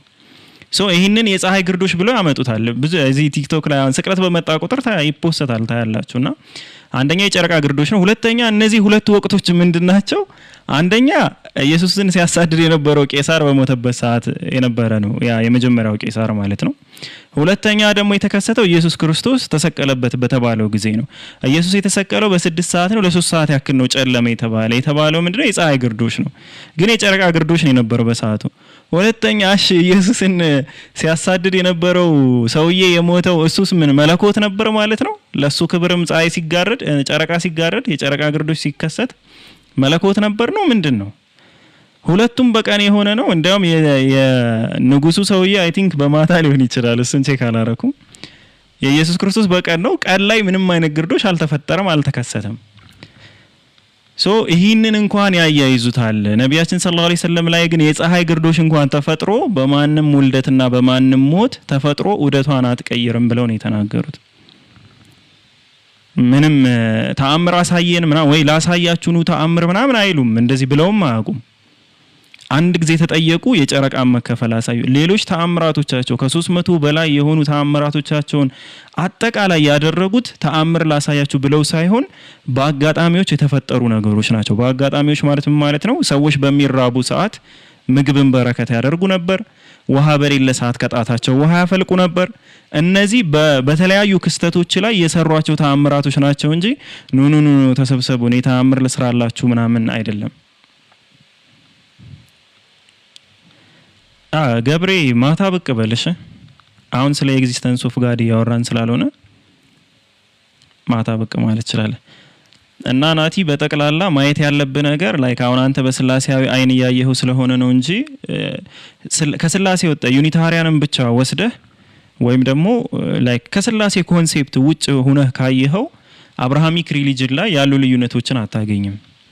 ከአብርሃሚክ ውጭ ግን አለው ዞራስተር አለ፣ ሂንዱይዝም አለ፣ ቡዲስት እንኳን መለኮትም የለውም ከመሰረቱ ማለት ነው። ግን እኛ ደግሞ በተለይ እኔ ምን አይነት እምነት አለኝ መሰለ ዓለም ላይ ያሉ ሃይማኖቶች ላይክ አብዛኞቹም ማለት ይቻላል በተለይ ሜን የሚባሉት ትልልቅ የሚባሉ ሃይማኖቶች ወደ 7 ወደ 5 የሚቆጠሩት ሁሉም መለኮታዊ ምንጭ አላቸው ብዬ አምናለሁ። መለኮታዊ ምንጭ አላቸው ማለት ከአምላክ ዘንድ የመጡ ናቸው። ግን መጀመሪያቸው ማለት ነው በኋላ ላይ ነው ማህበረሰባቸው እየቀሸበው የሚመጣ። ለምሳሌ አላህ የሆነ ነብይ ሲልክ ዝም ብሎ አንድ አምላክ አምልኩ ምናምን ብቻ አይደለም የሚል ነብዩ ዋና መሰረታዊ ጥሪው እሱ ቢሆንም ግን ማህበረሰቡ በምን ጉዳይ ላይ ወድቋል በምን ጉዳይ ላይ ዘቅጧል የሚለውን ኮንሴፕት ወስዶ ያንን ማህበረሰብ ነው የሚቀይረው። ስለዚህ እነዛ መጡ የሚባሉት ሊደሮች ወይም ነቢያቶች ከአንድ አምላክን አምልኩ ከሚለው በተጨማሪ ማህበረሰባቸው የወደቀበትን ፓርት ያነሳሉ። በስጋዊ ጉዳይ የወደቀ ከሆነ ያንን ፓርት ያመጣጥኑታል ከመንፈሳዊ ጋር። በመንፈሳዊ ላይ ደካማ ከሆኑ መንፈሳዊነታቸውን በደንብ እንዲያጠነክሩ ያደርጋቸዋል። ለዛ ነው ነቢያችን ሰለላሁ ዐለይሂ ወሰለም የመጨረሻ ነብይ መሆናቸውን ማሳያ አንዱ ምልክቱ ምንድነው? ሁሉንም ነገር ሌቭል ስላደረጉት ኢቭን እኛ እንኳን ስንጠራ እናንተ ዘ ሚድል ኔሽን ናችሁ መካከለኛ ህዝቦች ናችሁ ተብለን ሁሉ እንድንጠራ ያደረገን። መካከለኛ ህዝብ ማለት ምን ማለት ነው? ወደ ላይ ጽንፍም ወጦ የሆነ መንፈሳዊ ምናምን ሚል አይደለም። ለሚስት ሐቅ አላት፣ ለቤተሰብ ለጎረቤት ሐቅ አለው ተብሎ ለአላህ የምንሰጠው ሐቅ አለ፣ ጊዜ አለ፣ ሰዓት አለ፣ ወቅት አለው፣ ለሱ እንሰጣለን። ለሚስት የምንሰጠውን ሐቅ ልክ እንደዚሁ ጊዜ አለው፣ ወቅት አለው፣ ሰዓት አለው፣ ለነሱ እንሰጣለን። ሶ መካከለኛ ነን ማለት ነው። ጽንፍ ወደ ላይ ይወጣም ወደ ታች ይወረደም የለም። በነቢያችን ሰለላሁ ዐለይሂ ወሰለም ዘመን አንድ ሰሃባ ነበረ፣ አንሷር የሆነ የመዲና ሰው የሆነ ሰሃባ ነበር። እሱ ምንድነው ከሚስቱ ጋር ሴክሹዋል ኢንተርኮርስ አያደርግም። ሌሊቱን ሙሉ በመስገድ ነው የሚያሳልፈው። ሌሊቱን ሙሉ ወደ ፈጣሪው በመቅረብ ነው የሚያሳልፈው። ሌሊቱን ሙሉ አምላኩን በመገዛት ነው የሚያሳልፈው። ሶ ይሄን ያየው እሱ ጋር አብሮ ያኔ ንብረታቸውን ለሁለት አጋርተው የመዲና ሰዎች የመካን ሰዎች ተቀብለው ያኖሯቸው ነበር። ዳም ይህን ጋር በተገናኘም ያው ፕሮፌሲ ያለ በሚል የእንትንን ህዝቦች ተቀበሩ የቴማን ህዝቦች ሆና የሚል ነገር ይነሳል። ስለዛ ነገር ዲቴል አላቀው ነገር ላይ አላወራም። ብቻ እኒህ ሰሃባ እንደዛ ሲያደርጉ ሰሃባው ተቃወሙ።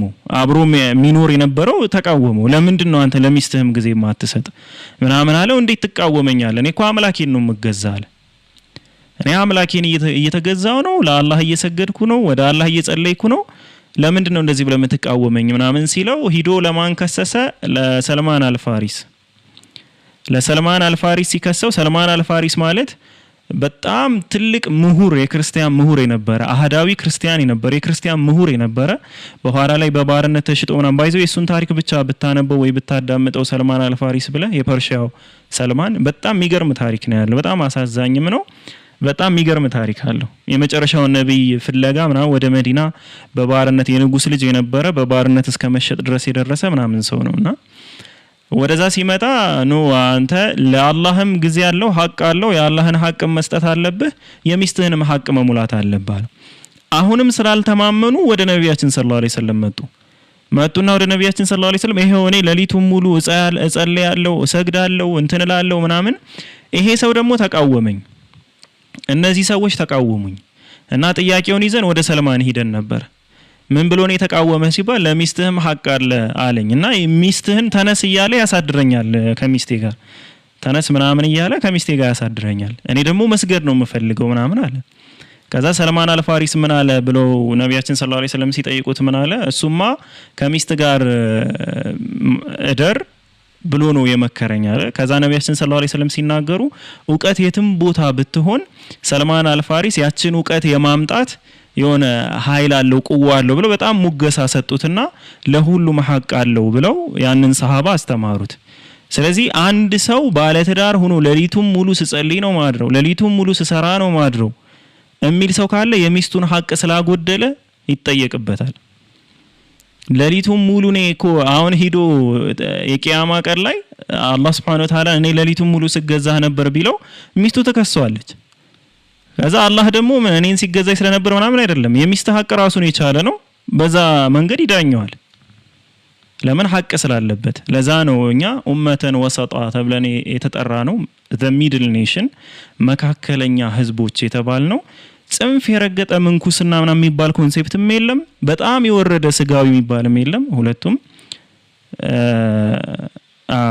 አቡኪም ከታች እንደጨመረው ከሚስቱ ጋር በማደሩ ምክንያትም አላህ Subhanahu Wa Ta'ala አጅር ወይም ምንዳን ይሰጠዋል። ስለዚህ እስልምና ላይ ስትመጣ ሌቭል ሆኖ ነው የምታገኘው። ያ ደግሞ የሆነበት ትልቁ ምክንያት ነብያችን ሰለላሁ ዐለይሂ ወሰለም የመጨረሻ ነብይ ስለሆኑና እስከ መጨረሻው ትውልድ ያለውን አካል በትክክል የሳቸው አስተምሮ መምራት ስላለበት ነው። እስከ መጨረሻው ያለውን ካልሆነማ ለምሳሌ እንደ ኢሳ አለይሂ ሰላም እነዛ ሰዎች ልክ እንደ ሙሳ ለምሳሌ ባሪያዎች ናቸው ምናምን ጉልበት ላይ በጣም ያተኮረ ህግ ነው የተሰጣቸው። ለምን ማህበረሰቡን የሚወክለው ህግ ያ ብቻ ስለነበረ በጉልበት ስለነበረ ይገዙ የነበሩት ለግብጻውያንም ለፈርዖንም። ስለዚህ አብዛኛው ህጎቻቸው ጠንካራ ነው። እነሱም አዛዎች ናቸው። ኢሳ አለይሂ ሰላም ሲመጣ አላላላቸውና የፍቅሩን ነገር አበዛው። ለምን እነሱ በጣም የህግ ጫና ውስጥ ስለነበሩ ያ ነገር ቀዝቀዝ ለላ ማለት ስለነበረበት። ነብያችን ሲመጡ ግን ለአጠቃላይ ህዝብና ለመጨረሻውም ዘመን ስለሆነ የመጡት መካከል ላይ ያደረጉት። አሁን እስልምና ላይ በሌላ ሃይማኖት የሌለ ነገር ብዙ ታገኛለህ። ምን ካልከኝ የጎረቤት ሐቅ ለምሳሌ የጎረቤት ሐቅ የሚባለው ኮንሴፕት ሃይማኖቱ ሙስሊም ሆነ ክርስቲያን ሆነ ምንም ይሁን እንደ ጎረቤትነቱ ሐቅ አለበት አንድ ሰው። እሱ ጠግቦ ጎረቤቱ ተርቦ የሚያድር ከሆነ ከአማኝ ወይ ሙስሊም ከሚባሉት ማህበረሰቦች ውስጥ አይቆጠርም ብለው ነው የተናገሩ።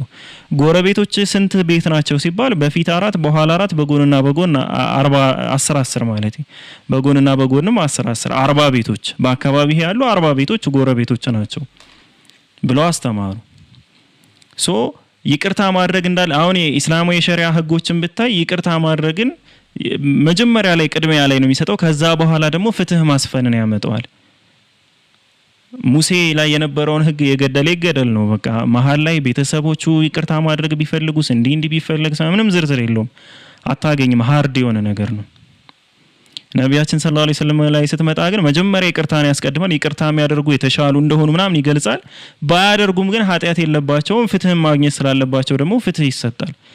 አይ ይህ ሰው አይገደል የነፍስ ዋጋ ግን መክፈል አለበት ካሉ ደግሞ የነፍስ ዋጋንም እንዲከፈሉ ያደርጋል።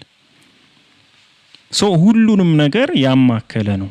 ሁሉንም ነገር ላይክ ለዛ ነው ከሁሉ አስገራሚው ነው ያልኩህ ምንድነው በ22 በ23 አመት ብቻ ይህንን ሁሉ ትምህርት የተማርን መሆናችን የተማርነውም ደግሞ ከአንድ ሰው መሆኑ ከሌሎች ሃይማኖቶች በጣም ይለየዋል። ዲቴል ስላለው ሁሉ ማስተምህሩ ዲቴል ገብተን ማወቅ ስለምንችል ሶ እስካሁን ካወራውት አንፃር የሆነ ፓርት የምጠይቀው ካለ ናቲሻ ጥያቄ ማቅረብ ይችላል። እኔም ብዙ ረፈለፍኩ። አይ ያዳመጥኩ ነበር። እኔም ቅድም የጠየቁ እንትን ያነሳው ብሉይ ኪዳን ላይ ጠቅሳለ እስማኤልን ግሬት ኔሽን አድርገዋለሁ የሚለው ላይ እዛ አካባቢ ጋር ያህዌ ኮቨነንት ያዘው ከይስሐቅ ጋር ነው አይደል? ከአብርሃም ጋር ነው።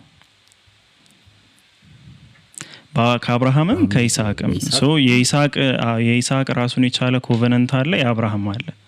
የአብርሃም ጋር የነበረውን ነገር ስታመጣው ኖርማሊ በእስማኤልም በይስሐቅም በኩል የሚወርድ ነው። የይስሐቅ ደግሞ ራሱን የቻለ አለው።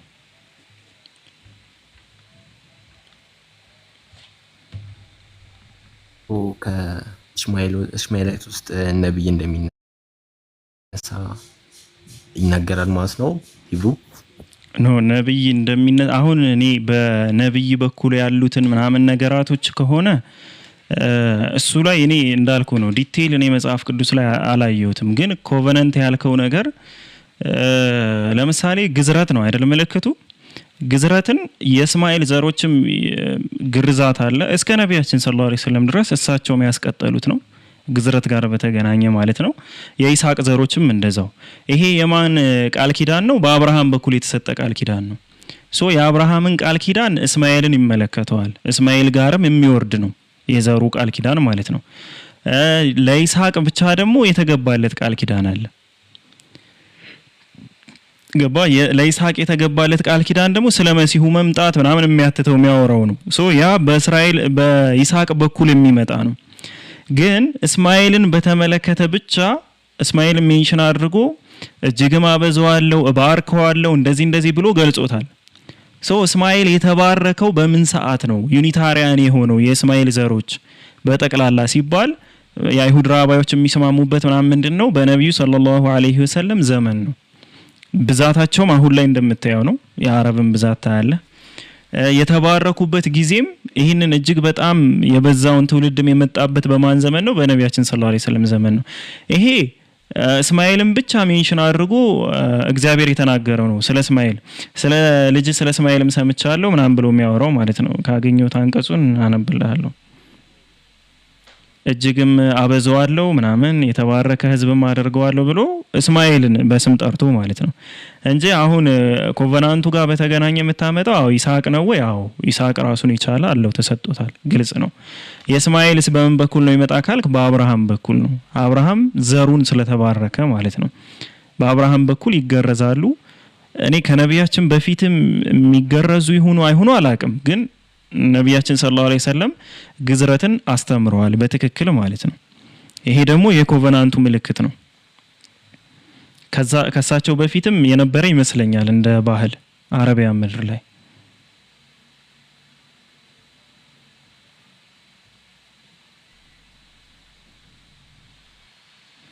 ባይዘው ይሄን ግዝረት እኮ ጳውሎስ መሻሩን ታውቃለህ? ግዝረት አይጠቅምም ምናምን ብሎ እንደዛ ጳውሎስ። አዎ ግዝረት አይጠቅምም እኮ መገረዝ ወይም አለመገረዝ አይጠቅምም። እንትን ነጮች እኮ ክርስቲያኖች አብዛኞቹም አይገረዙም። ምን ታውቃለህ? እኔ በጣም የገረመኝ አይገረዙም። እንትን ላይ ራሱ ማነው ዴቪድ ውድ ነው ምናምን ግዝረት ነው የሚባለው። እሺ ሰዎች ግርዛት እሱ እኔ ከመቼ ወዲህ እንደሆነ ባላቅም መጽሐፎች ላይ ግዝረት ተብሎ ነው የሚቀመጠው። ግርዛትን እኔም ግርዛትን ነበር ማቀው መጽሐፎችን እስከማነብ። አይ ቲንክ ዴቪድ ውድ ላይ ዲቤትም ሰምቼዋለሁ። ከዚህ በፊት ዶክተር ዛኪር ላይም ጠያቂዎቹ ለምንድን ነው የምትገረዙ ብለው የጠየቁታል። ለምሳሌ አንተ ተገርዘሃል ሲላቸው ክርስቲያኖች አልተገረዝኩም ነው የሚሉ እንዳለ ማለት ነው። እና አይገረዙም። በማን ምክንያት? በጳውሎስ ምክንያት። መገረዝ ወይም አለመገረዝ አይጠቅምም ስላለ ማለት ነው። እና ግዝረት የሚባለውን ነገር አያከናውኑም። ኢትዮጵያ ላይ ያሉ ክርስቲያኖች ናቸው ግዝረትን የሚያከናውኑት። ብሉይ ኪዳንን ስላልጣሉ ማለት ነው። አልጣሉም እነሱ ብሉይ ኪዳንን በብዛት የጣሉ አይደሉም እንጂ እንደዛ ብሎ አስቀምጧልና በዛ ምክንያት እሺ አሚር ምናምን እስከዛ ፈልግልኝ። እሺ የእስማኤል ስለ እስማኤል የሚያወራበት ኦኬ ሰምቻለሁ ብዬ ሰርች ባደርገው አገኘዋለሁ። ለካ ያ ሁለት ቃል ኪዳን ነው አይደለ የተደረገው? ሁለቱም በእስማኤል ተፈጽሟል ወይስ አልተፈጸመም የሚለውን ማየት በቂ ነው። ካልተሳሳተ የተደረገው ሁለት ቃል ኪዳኖች ናቸው። አንደኛው ግርዘት ነው። እስማኤል ተገርዟል። አዎ ተገርዟል። ከዛ በኋላ ታላቅ ሕዝብ አደርጋለሁ የሚለው ነው። ታላቅ ሕዝብ ሆኗል ወይ? አዎ ታላቅ ሕዝብ ሆኗል። አዎ ይሄ ነው ኦሪት ዘፍጥረት ምዕራፍ 17 ላይ ቁጥር 19 ጀምሮ ብታየው እግዚአብሔርም አለ በእውነት ሚስትህ ሳራ ወንድ ልጅን ትወልድልሃለች፣ ስሙንም ይስሐቅ ብለህ ትጠራዋለህ። ከእርሱ በኋላ ለዘሩ የዘላለም ቃል ኪዳን እንዲሆን ቃል ኪዳኔን ከእርሱ ጋር አቆማለሁ አለ። ከዛ ስለ እስማኤልም ሰምቼሃለሁ፣ እነሆ ባርኬዋለሁ፣ ፍሬያምም አደርገዋለሁ። ፍሬያም የሚለውን በተመለከተ ሃይማኖታዊ ኮንሴፕት ነው በሚል ነው የሚስማሙት አጠቃላይ ማለት ነው። እጅግም አበዛዋለሁ፣ 12 አለቃዎችንም ይወልዳል፣ ታላቅ ሕዝብም እንዲሆን አደርገዋለሁ ይላል። ሶ ፍሬያምም አደርገዋለሁ የሚለው ዩኒታሪያን ይሆናሉ፣ ከአምላክ ውጪ የማያመልኩ ሕዝቦች ይሆናሉ ነው። ከዚህ በኋላ ነው ለይስሐቅ ቃል ኪዳኑን የሚሰጠው። ቃል ኪዳኔን ግን አለ በሚመጣው ዓመት በዚሁ ጊዜ ሳራ ከምትወልድልህ ከይስሐቅ ጋር አቆማለሁ አለ። አየህ ቃል ኪዳን ለይስሐቅ ለብቻው ራሱን የቻለ ቃል ኪዳን ቆሟል። ያው እስማኤል ጋር በተመለከተ ይሄ ፐርሰናል የሆነ ቃል ኪዳን አለው ኖ የለውም። በአብርሃም በኩል ግን ለአብርሃም የተሰጠው ቃል ኪዳን ግን ለእስማኤል ያገኛል። እሺ አሚር ቀጥል፣ ከተሳሳትኩ አሚር ቀጥል። አይ ያ ግን የሚለው እንትን የለውም። ጥንት ቅጂዎች ላይ ራሳቸው ሆን ብለው ነው ወደ እስማኤል እንዳይሄድ ነው ያስገቡት። ቃል ኪዳኔን ግን የሚለው ቃል ግን የምትለው ቃል የለችም። ቃል ኪዳኔን በሚመጣው ዓመት በዚሁ ጊዜ ሳራ ከምትወልደው ከይስሐቅ ጋር አቆማለሁ ነው የሚለው። ግን የምትለዋ ጥንት ቅጂዎች ላይ የለችም። ኦኬ እሺ፣ ጀዛከላህ ቼክ አደርገዋለሁ። አይቼውም አላቅም እኔ። ነገር ግን የዛሬ ዓመት በዚሁ ጊዜ ከሳራ ከሚወለደው ልጅ ከይስሐቅ ጋር ቃል ኪዳኔን አጸናለሁ ይላል። አጸናለሁ ነው የሚለው። እዚህኛው ደግሞ አቆማለሁም አይደለም። አጸናለሁ ማለት የነበረ ነገር ነው የሚጸና፣ ቃል ኪዳኑን አልቀይረውም ማለት ነው። ይሄ አዲሱ መደበኛ ትርጉም ነው 1997 ይላል። ሌላ የ62 ነው ምናምን ነበረ ኃይለ ሥላሴ ትርጉም። እሱን እንየውና እንትኑን ሂብሪውን አየዋለሁ አሁን ባይሆንም። ስለ እስማኤልም ሰምቻለሁ። እሺ ቃል ኪዳኔን ግን የሚለው ነገር ይቀመጣል እዚህ። አይ ቲንክ ከኪንግ ጀምስ ነው ተተርጉሞ የሚሆነው። አው በት የሚለው ከኪንግ ጀምስ ነው የሚሆነው። እስኪ ሂብሪው ላይ ይኑር አይኑር አሁን ላይ ባላወጣው። አይ ማኑስክሪፕት ላይ ዴድ ሲ ማኑስክሪፕት አለ አይደለ? ዴድ ሲ እሱ የሙት ባህር ጥቅል ላይ እሱ ላይ የለም። ይሄ ግን የምትለዋን ሆን ብለው ወደ እስማኤል እንዳትሄድ ብለው ነው ጨመሩ። አው ባይዘዊ አይሁዶች በዚህ ይታወቃሉ። ግን ያም ሆነ ኢቭን ግን ቢገባም ኮምፕሊትሊ ስለ እስማኤል ግን ይሄ ቃል ኪዳን እንዳለው በአብርሃም በኩል ያገኘው እንደሆነ ለዛ ምልክቱም መገረዝ ስለሆነ እስማኤል መገረዙ ብቻውንና ዘሮቹ ሁሉ እንዲገረዙ መደረጋቸው የቃል ኪዳኑ እንትን እንዳለበት ያሳያል ነው። አሁን እዚህ ጋር ቆይሽ እኔ እንትኑን ልክፈትልህ እስኪ። መገረዝ ወይም አለመገረዝ አይጠቅም የሚለው ጳውሎስ ብዙ ነገር ቀይሯል።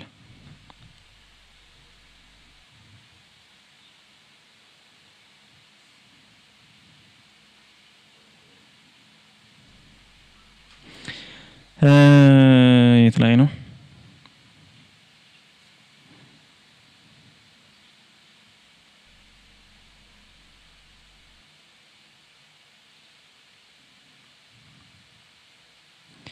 አይ ቲንክ ወደ ሮሚ ሰዎች ላይ መሰለኝ ስለ ግዝረት ብዙ ጊዜ የሚያወራው እዛ ላይ ነው።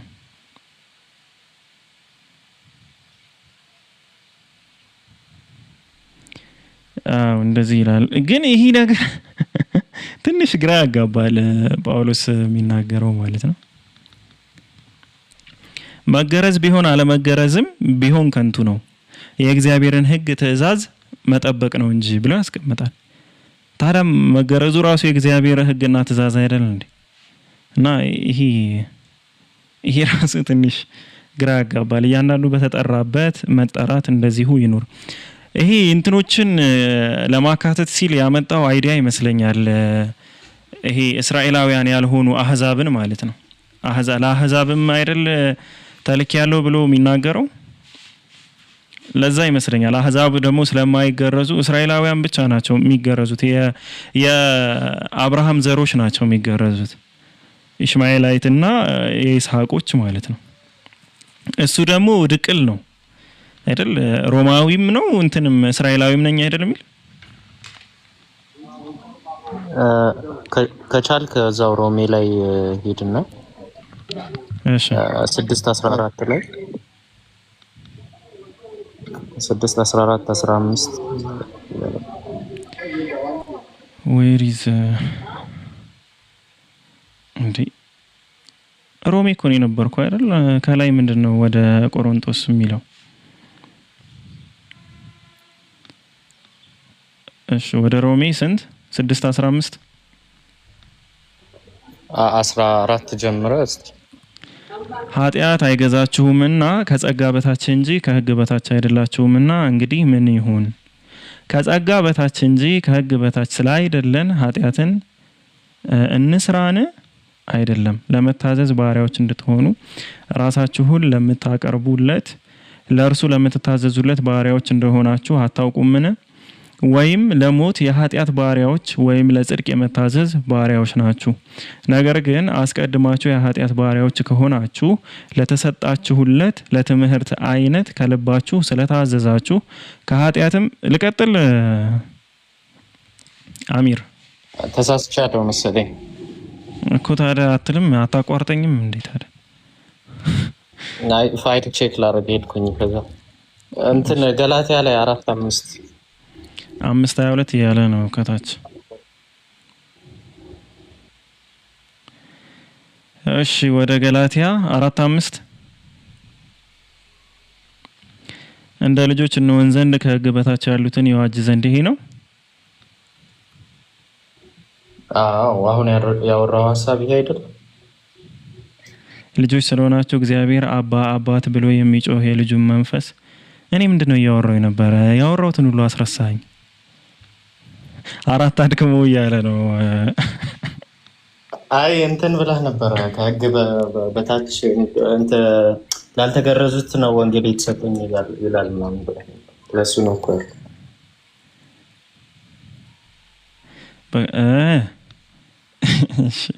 ያኛው ሐሳብ ቢወጣም ባይወጣም እነሆ እኔ ጳውሎስ እላችኋለሁ ብትገረዙ ክርስቶስ ምንም አይጠቅማችሁም። ስለዚህ አትገረዙ ነው አሁን ባይ ዲፎልት ሕግንም ሁሉ እንዲፈጽም ግድ አለበት ብዬ ለሚገረዙት ሁሉ ለእያንዳንዶቹ ደግሜ እመሰክራለሁ ምናምን። ብቻ ባጭሩ ናቲ እያልኩ ያለሁት ግዝረትን እሱ ሽሮታል። ጳውሎስ ነው ከጳውሎስ በፊት በማንም ቦታ መገረዝ እንደተሻረ እኔ አላቅም። ግን ጳውሎስ ጋር በተገናኘ ግዝረትን ይሽሮታል። ለዛ አብዛኛውም እኔ አሁን ጳውሎስ ጥሩ ሰው ነው መጥፎ ሰው ነው ብትለኝ እኔ አላቀውም ነው የምልህ። እኔ ፐርሰናል አላቀውም። ግን ጳውሎስ በሚባል ስም እንግዲህ ብዙ የተጻፉ ነገሮች አሉ። እሱ ይሁን የጻፋቸው ሌላ ይሁን አላቅም። ግን ምንድነው አብዛኞቹም ሕጎችን ቀይሯል ብዬ አምናለሁ። ገላትያ 2:8 ይነበብ። እሺ አንተ በተራህ ልታደክም ነው እኔን እሱን አታድክሞ ምናምን ምትል ለተገረዙት ሐዋርያ እንዲሆን ለጴጥሮስ የሰራለት ለኔ ደግሞ ለአሕዛብ ሐዋርያ እንዲሆን ሰርቷልና። ስለዚህ የጴጥሮስ ወንጌል የተገረዙት ጋር ብቻ የተገናኘ ነው። የጳውሎስ ወንጌል ደግሞ ላልተገረዙት ነው። ጳውሎስ የተላከው ለአሕዛብ ሐዋርያ እንዲሆን ሰርቷልና። ግን እኛ እኔ የምለው አቡኪ ማሚርም እስኪ ከታችም ያላችሁ ከላይም ያላችሁ እኛ ላይክ ሙስሊሞች ማለት ነው አሕዛብ አንባልም ማለት እኮ ነው። ግዝረቱ ጋር የሚያገናኘን ከሆነ እና ቃል ኪዳኑ የአብርሃም ቃል ኪዳን ከሆነ ላይክ አሕዛብ የሚባሉት መቼም ከዛ ቃል ኪዳን ውጭ ያሉት ናቸው። እኛ ምናልባት በዘር ልናጣው እንችላለን እንጂ የተሞሸለቀሽ ሁሉ ቃል ኪዳኑ ከእናንተ ጋር አለ ማለት ነው። ስለዚህ እኛ አሕዛብ አይደለንም። ትላንት አሕዛብ ነኝ ከእስራኤል ውጭ ያለው ሰው ነኝ እል ነበረ። ዛሬ ይሄ በጣም አሪፍ ነው። ኦኬ ጥሩ ነው። ሂደህ አለ። እሺ ጀዛከላህ አቡኪ። ለማንኛውም እና ናቲሻ ሌላ ጥያቄ አለ? ናቲ ኔትወርክህ አሪፍ ነውና ከዛሬ ውጭ ደግሞ ኔትወርክህ ጥሩ የሚሆኑሉ አልመሰለኝም። ዩቲ እሺ ዩቲ ቀጥይ። ዩቲ ልታወራ ነው መሰለኝ። ቀጥይና ከዛ ናቲ ቀጣይ ሐሳብህ ካለ በዚህ ውስጥም ታቀርባለህ። ጥያቄም ካለ ኢስላም ጋር በተገናኘ እናወራለን። ቀጥይ ዩቲ። አይ ልቀጥል አይደለም። ሰላም አለይኩም ልቀጥል ሳይሆን እዚህ ግዝረት የሚለውን ግዝረት የሚለው ነገር አሕዛብ ምናምን የማያስብል ከሆነ በግዝረት ያለው ነገር ማለት ስለ ሴት ምንድነው ማለት ምን ታስባለህ?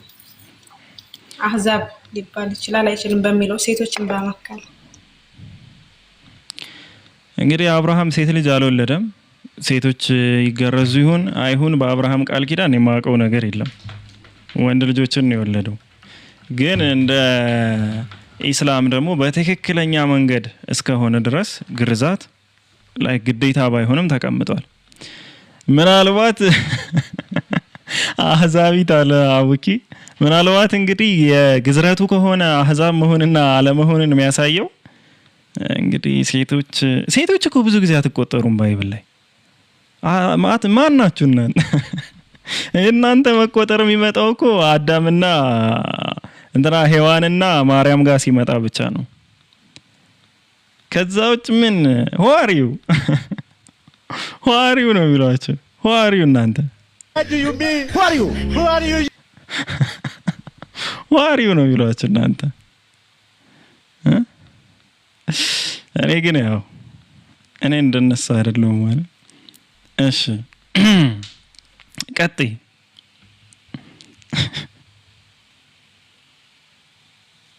አይ ምን እቀጥላለሁ ማለት ከደኝ ጀዛከላ ወሽመጥኝ በጠስከ አረ እንደዛማ እንዳይሰማሽ። ስዊቲ ሃኒ ስዊቲ ሃኒ ፍቅር ሐወይ ፍቅር ተሐተይ كم يوعي كده عندنا እግዚአብሔር ይባረክ ሃሌሉያ። ከዚህ ወሬ ከፋሻር ያላስም አቡኪ ሰላም አለይኩም ቀጥል።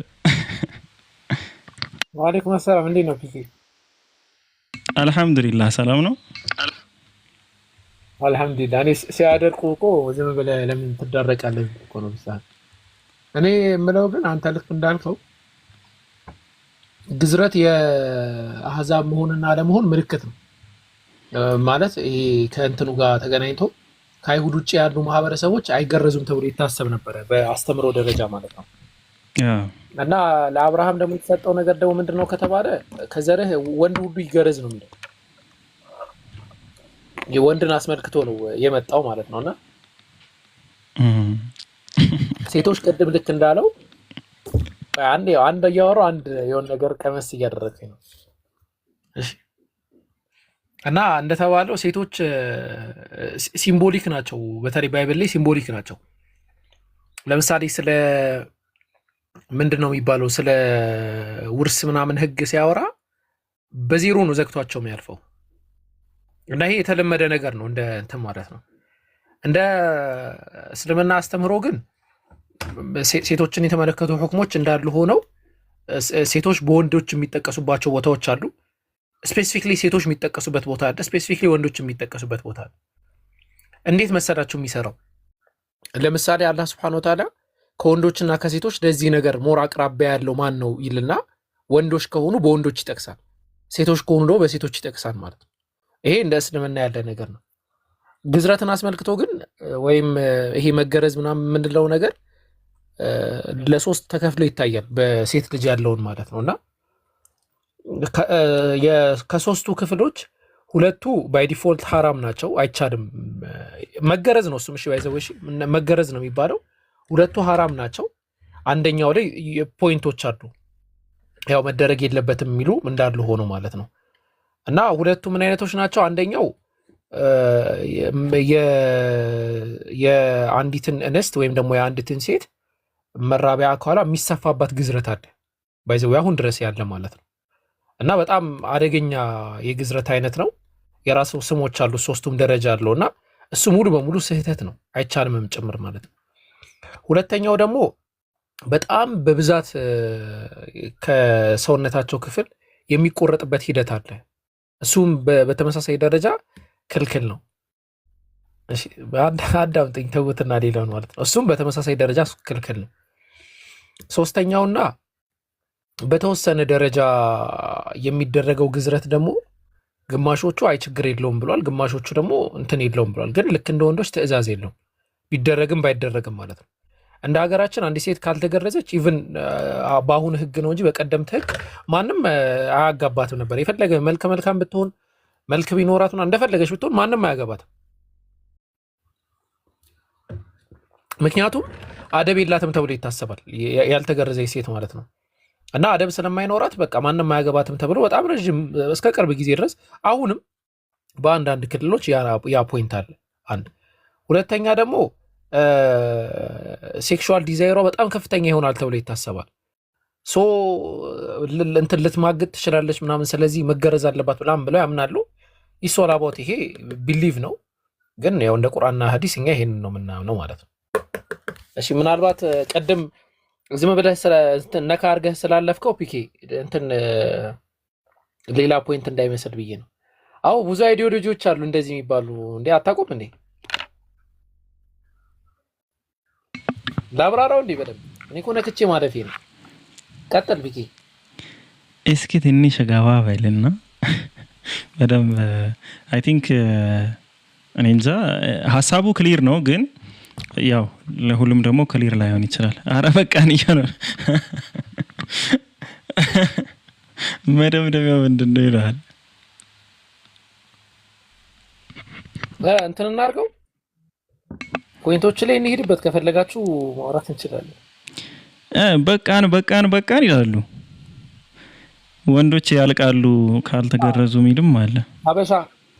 ሀበሻ ታስታውስ የለ ብዙ ጊዜ እኮ እንዲህ ሀበሻ የሚፈልገው ነገር ካል አልፈልግም በማለት ነው የሚገልጸው። አንቱ ሰው ከባድ እኮ ነው። ቀጥሉ። እውነት ነው የጌታ ሰው። አይ ባይዘው ይሄ ነገር ትምህርት ነው እና እንደዚህ ዝም ብላችሁ ብዙ ጊዜ ሀበሻ ወደ ኋላ እንደው የሚቀረው እኔ ማምነው ማለት ነው የሐላል ቦታ ላይ ማለትም የትምህርት ምናምን ቦታ ላይ አጉል ጨዋ ይጫወታል ሀበሻ ማለት ነው፣ በባህሪው ደረጃ ማለት ነው። ከዛ ደግሞ የሐራም ቦታ ላይ ደግሞ አይናውጣ ነው። ሐራም ቦታ ላይ አይናውጣ ነው ሀበሻ። ልክ እንትን ቦታ ላይ ግን አደብ ይገዛል ምናምን፣ ኧረ ምናምን ይማሽም ነው ምናምን ይላል። እንደ ዲነል ኢስላም ደግሞ እንግዲህ ማለት እኛ ኖርማሊ ትምህርት ነው እየተማማርን ያለ ነው። እንደ ዲነል ኢስላም ደግሞ እነዛን ማዕቀፎች የምናይባቸው መንገዶች አሉ። እሺ ከነዛ መካከል ለምሳሌ እንደዚህ ትምህርታዊ የሆኑ ነገራቶች ላይ ትምህርቱን በደንብ አድርጎ መያዙ የተሻለ ነው፣ በጣም ጥቅምም ስላለው ማለት ነው።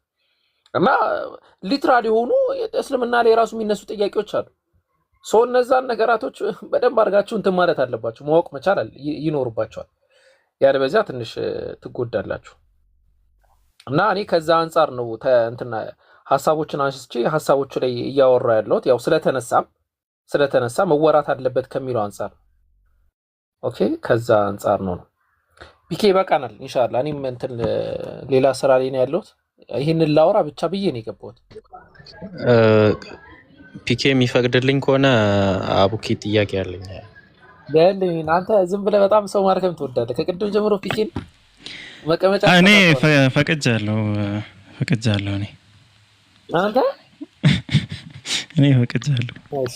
እኔን አይበለኝ እንጂ አሚር ሌላን ሰው ካለ ይመቸኛል።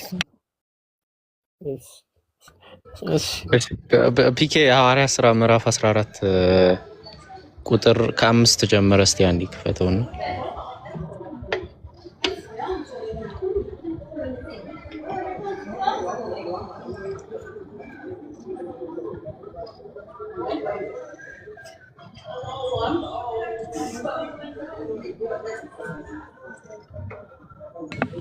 እሺ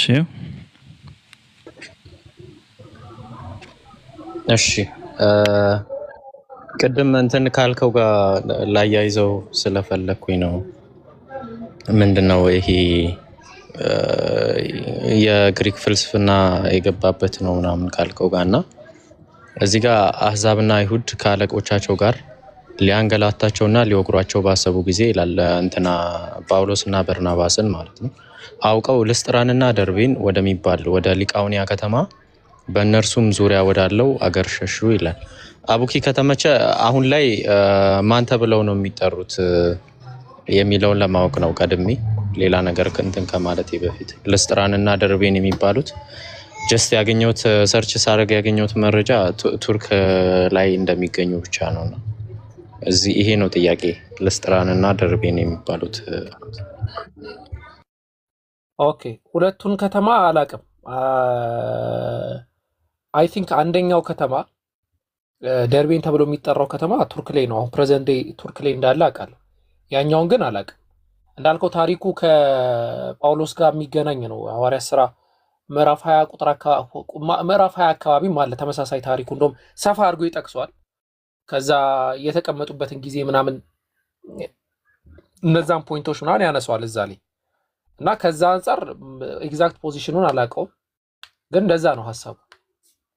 ማየት እንችላለን። ግን ቆይ ግሪከኛውን አይተን ማየት እንችላለን። መርሐባ ኤንጅል አለ እስከዛ ድረስ ግን ኤንጅል ሰላም በለንና ከተማዎችን የሚያውቃቸው ከሆነ ሰላም ለእናንተ ይሁን። እንዴት ናችሁ? ያለው ለሰላም ነው። ኤንጅል እግዚአብሔር ይመስገናል። እንዴት ናችሁ? አልሐምዱሊላህ። ሰምተኸዋል? ጠዋት እንዴት መጣ ዛሬ? እኔ እንጃ። እኔ የዚህ ልጅ ሌሊትና ጠዋት ነው ለይቼ አላውቀውም። ብቻ ግን ብዙ ጊዜ ሌሊት ነበር ብቅ የሚለው። አዎ ምን የሆነ ርዕስ ምንድነው ርዕሱ? ለምን ክርስቲያን እንሁን ነው የሚለው? አዎ ርዕሱ እንደዛ ነው። ያሁኑ ግን ጥያቄው እዚህ ሐዋርያ ሥራ ምዕራፍ 14 ላይ ያለው ሁለት ሀገር ጠርተ ደርቤን ልስጥራንና ደርቤን እነማን ናቸው ሀገሮቹ የሚል ነው። ባገኘሁት ላይ ከማወራ አውቄ ባወራ ብሎ ነው።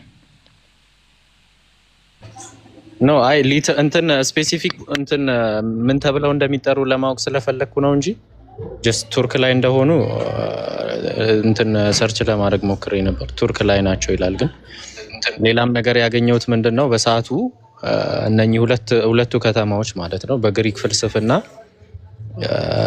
ይሄ ስለ ቲዮሎጂካሊ ማለት ነው በግሪክ ፍልስፍና የተዋጡ አገሮች እንደነበሩ ምናምን ነው ያገኘሁት። ባይዘይ ባላገኝ ራሱ እዚህ ጋር ያለው ታሪክ በደንብ ያስቀምጣል። እንደ ምሳሌ ከወሰድከው ቀጥለን እናንብብና ማየት ይቻላል። አውቀው ልስጥራና ደርቤን ወደሚባል ወደ ሊቃኦንያ ከተማዎች በእነርሱም ዙሪያ ወዳለው ሀገር ሸሹ አለ። በዚያም ወንጌልን ይሰብኩ ነበር። በልስጥራንም እግሩ የሰለለ ከእናቱ ማዕፀን ጀምሮ ከፍ አድርገው ፒኪ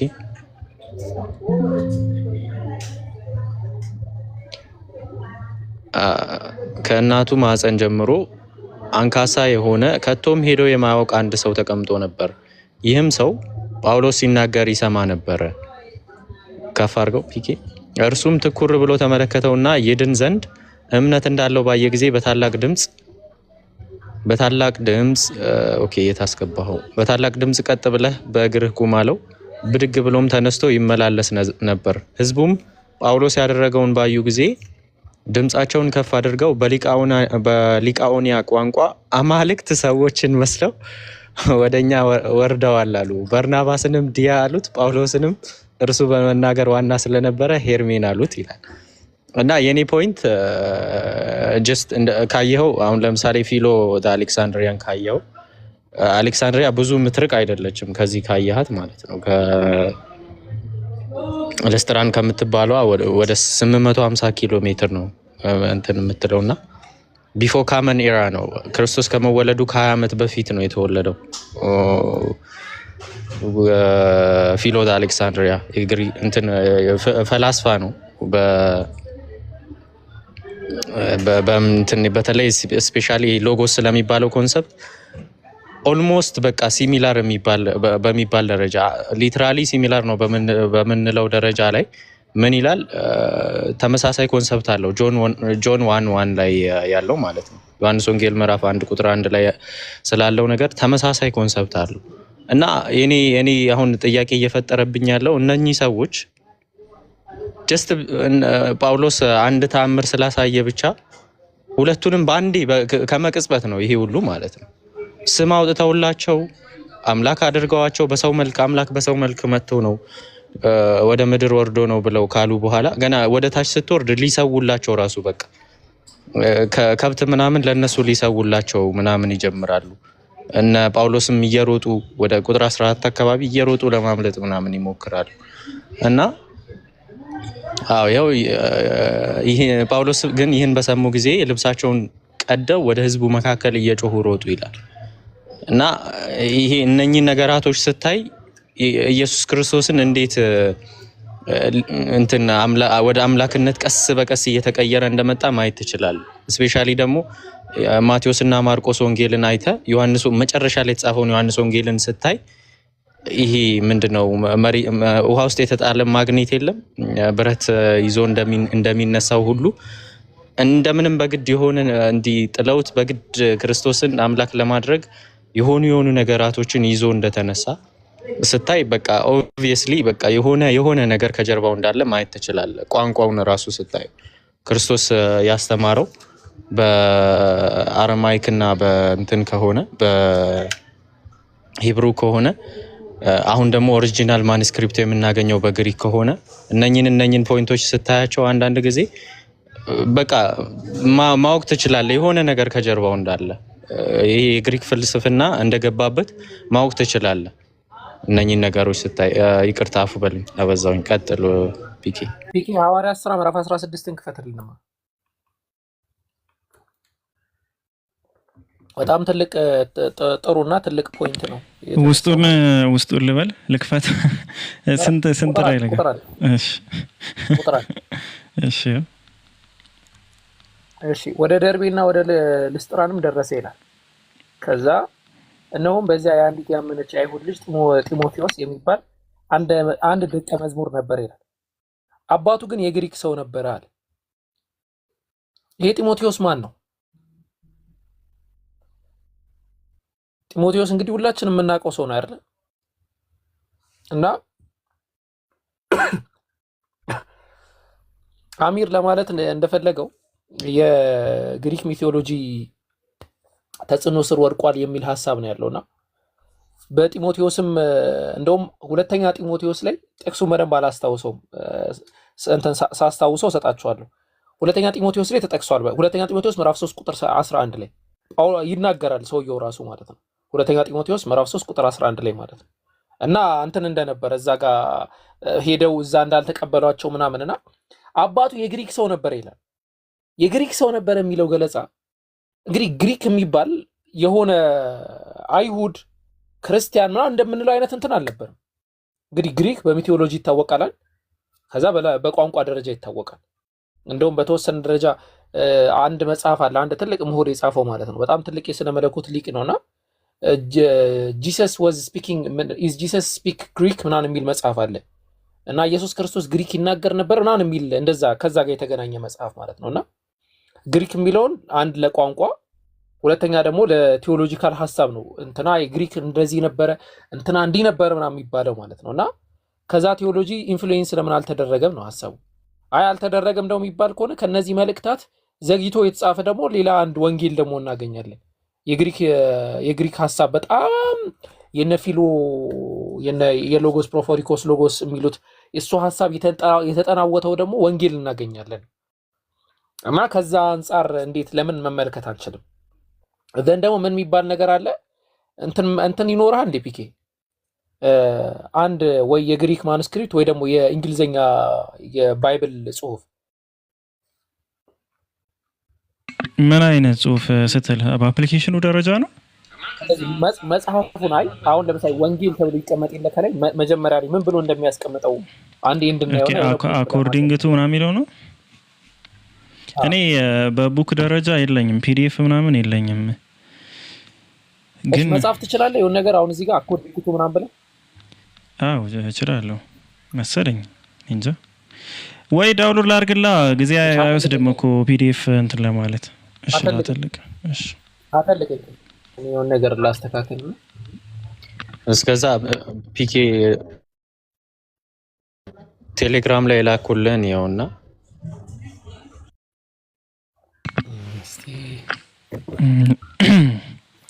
ቴሌግራም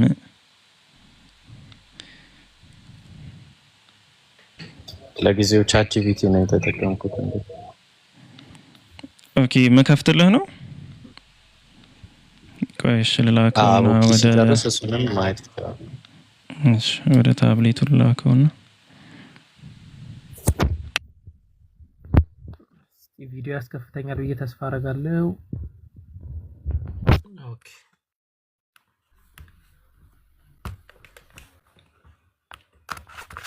አሁን ምን ላሳያችሁ መሰላችሁ የፈለግኩት ወንጌል የሚባል ነገር አለ። እዚህ ጋር ወንጌል የሚባል ነገር አለ። ከዛ ያ ወንጌል አኮርዲንግ ቱ ማቲው አለ። የራሳችሁን ውይይት ምናምን ዲስከስ እያደረጋችሁ ነው። ማርክ አለ። ቆይ አንዴ ነው በሐሳቡ ላይ ማውራት ትችላለህ። ኢንጂል ይሄ ርዕሱ ያስቀመጥከው ርዕስስ እኮ በንግግር የደረስንበት ነው። እያወራን የደረስንበት ነው። ወደ ርዕሱ እንመለሳለን። አሁን የሆነ ሐሳብ ሲነሳ በዛ ሐሳብ ዙሪያ እናወራ የለ በዛ እያወራን ነው ወይ አቡኪ? ፒኬ እንትን በሉ ሐሳብ እንትን በቃ ሐሳባችሁን ጨርሱና እኛ የተነሳው ሐሳብ ተንጠልጥሎ አይቀር። የተነሳው ሐሳብን በደንብ ሄድበትና አቡኪ የሚሳተፍ ከሆነ በዛሬ መሳተፍ ይችላል። ካልሆነ ደግሞ ችግር የለውም። ቆይቶም ቢሆን መመለስ ይችላል። በቃ እንትን ዲያግራሙን ልተውና ሐሳብ ላይ ብቻ አላወራና ምንድነው ለማለት የፈለኩት የሆነ ወንጌል የሚባል ነገር አለ። አንድ የተቀመጠ ነገር አስቡት። ከዛ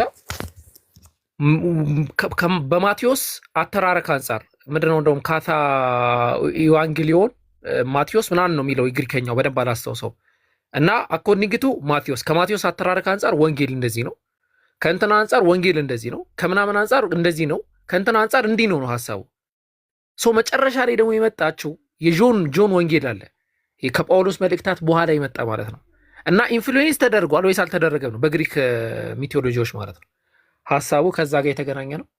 ኢንሻአላህ ሌላ ጊዜ ሰፋ አድርገን እንሄድበታለን። ቀጥሉ። በቃ ፒኬኔ ሉጣ የሆነ ነገር አለኝ ሉጣ።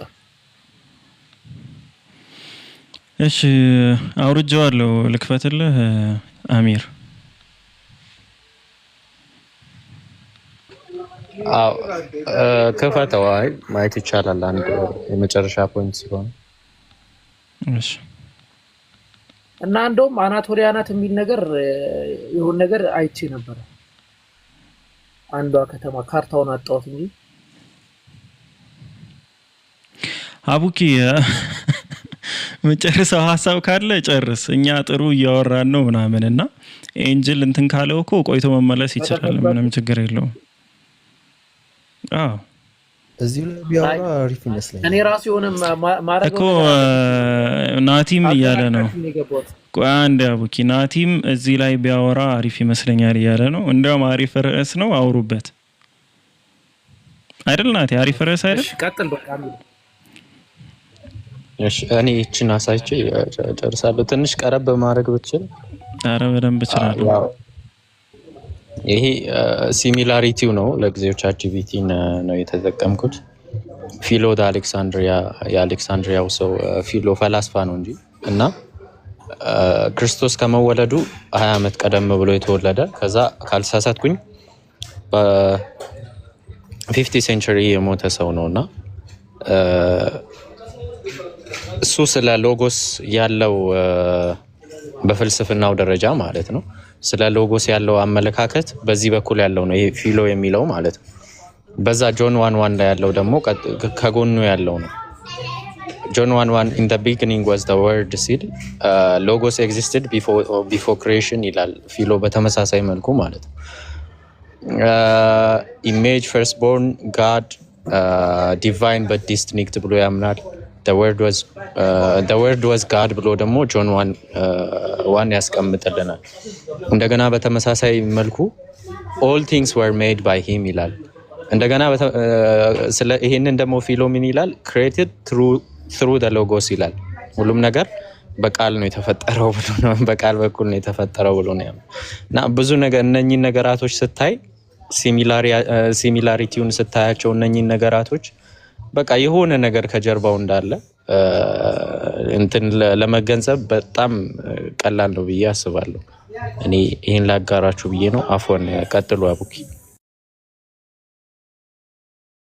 ያልሆነ ርዕስ አስነካ። አሚር እኮ እንደዚህ ናት።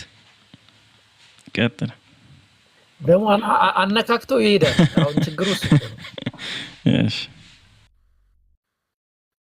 እሺ ኦኬ። ይሄ የምትመለከቱት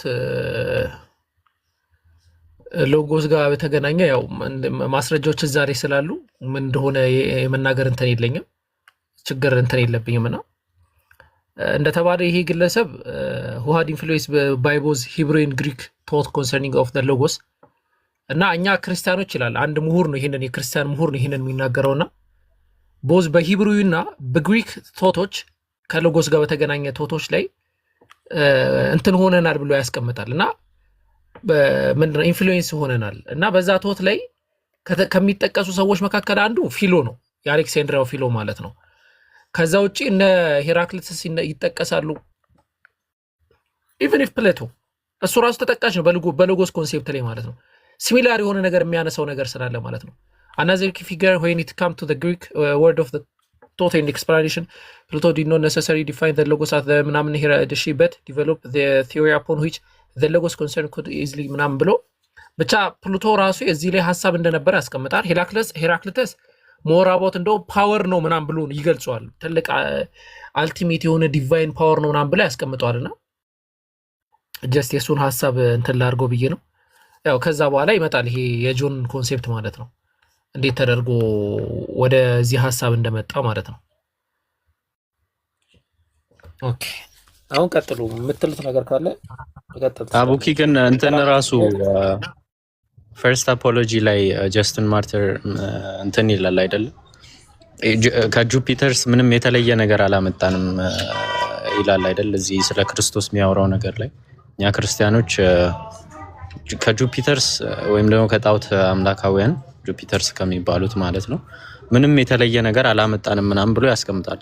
የራሳቸው የቸርች ፋደር ማለት ነው ጀስቲን ማርተር the first apology የሚለው እንደዛ ብቻ ቢታለፍ እኮ ጥሩ ነበረ። ምን ይላል መሰለ ከአይሁድ ጋር ባደረገው ውይይት ላይ ከትራይፎ ጋር ባደረገው ውይይት ላይ አንድ ሲቪል የምትባል ወይ ደግሞ ሲቪል ተብላ የምትጠራ አንድ ጠንቋይ አለች እና ያቺን ጠንቋይ ያሞጋግሳታል። አጠቃላይ ቸርች ፋዘሮች ማለት በሚቻል ሁኔታ ማለት ነው ይሻል አንድ ቀን ፕሮግራም ይዘንባት እንገባለን እሷ ላይ ማለት ነው። አጠቃላይ ቸርች ፋዘር በሚባል ሁኔታ እቺ ሲቪል ተብላ የምትጠራን አንዲትን ጠንቋይ ያሞጋግሷታል። ቆይ ለምሳሌ ለአብነት መካከል አንዱን ላሳያችሁ። ኦኬ አው ዝም ብዬ እሺ እንትን አላነብላችሁ ምንም አላችሁ ጀስት መጽሐፉንና እንዴት ስለሷ እንዴት እንደሚያወሩና እንድታዩት ነው። ኦኬ አሁን ይሄ የምትመለከቱት የእንትና ነው የማን መጽሐፍ ነበረ? የቴፍሎስ ነው፣ የአንፎኪያው ቴፍሎስ ማለት ነው። እና የሱ መጽሐፍ ላይ እሷን የተቻለ የሲቪሊ እሷን የመሳሰለ ሐሳብ ያነሳል እና in the sibyl who were the prophetess of the Greek and የግሪክ ፕሮፌት ነበረች ነብይ ነበረች ማለት እንደ ነብይ ተደርጋ ትቆጠር ነበረ እና እሷ የተናገረችው ንግግርና እንትን ይልና መጨረሻ ላይ ምን ይላል መሰለ no now that those statements are true and useful and just and lovely ይጠቅሳል። እነሆም ፊልጵስዩስ ምዕራፍ 4 ቁጥር 8 ይጠቅስና is obvious to all men and also to those ምናምን ይያል ያስቀምጣል ማለት እና እዚህ ጋር እቺ ሴት የጠቀሳቻቸው ነገራቶች ምንድናቸው ካላችሁ ያልቅለታል። በቃ የምታነሳቸው ሐሳቦች ሌላ ታሪክ ናቸው፣ ሌላ ታሪክ ማለት ነው። እና እስቲ ከዛ አንፃር ኢንሻአላህ ሌላ ጊዜ በሰፊው እንሄድባቸዋል። እነዚህ ሐሳቦች ላይ እንዳልከው ኢንፍሉዌንስ ተደርገዋል። ይሄንን በጣም ብዙ ምሁራኖች ያነሱታል የሲቪልን ታሪክ ማለት ነውና ራሱ ጀስቲን ማርቲር ራሱ ከትራይፎ ጋር በሚያደርገው ውይይት ላይ ሎጎስን አስመልክቶ ሎጎስና እነሱ መጨረሻ እንትን ላይ ሎጎስ ከኛ ጋር ይጨፍራሉ ብሎ ያምናል። እግዚአብሔር ጋር የሆነ የምናቀርበው ሃይሚ ያለ ብሎ ያምናልና ያ ሃይሚ ምንድነው የሆነ የግጥም ሴንስ ነገር ነው። ልክ ራዕይ ዮሐንስ ላይ አለ በተወሰነ ደረጃ ማለት ነውና ያን የግጥም ሴንስ ሎጎስ ከኛ ጋር ያቀርባል ለሚለው እንትን የሚለው የሆነ ለሎጎስ የሚሰጠው ማብራሪያ ሞራቦት አንተ እንዳልከው ወይም ደግሞ ቀደም እንደተመለከት ነው ወደ ግሪክ አፈ ታሪክ የተጠጋ ነገር አለው እና ከዛ አንፃር ነው ኢንሻአላህ በሰፊው ደግሞ እንይልባቸዋለን ሌላ ቀን ማለት ነው። በተመሳሳይ መልኩ እነ ሄራክሊተስን ምናምን ራሱ ክርስቲያን ናቸው ምናምን ብሎ ያነሳል ራሱ ጀስቲን ማርተር ፈርስት አፖሎጂ ላይ እና ሄራክሊተስ ማን ነው ደግሞ ፕላቴ ነው ማን ነበረ እነሱን ሰብስቦ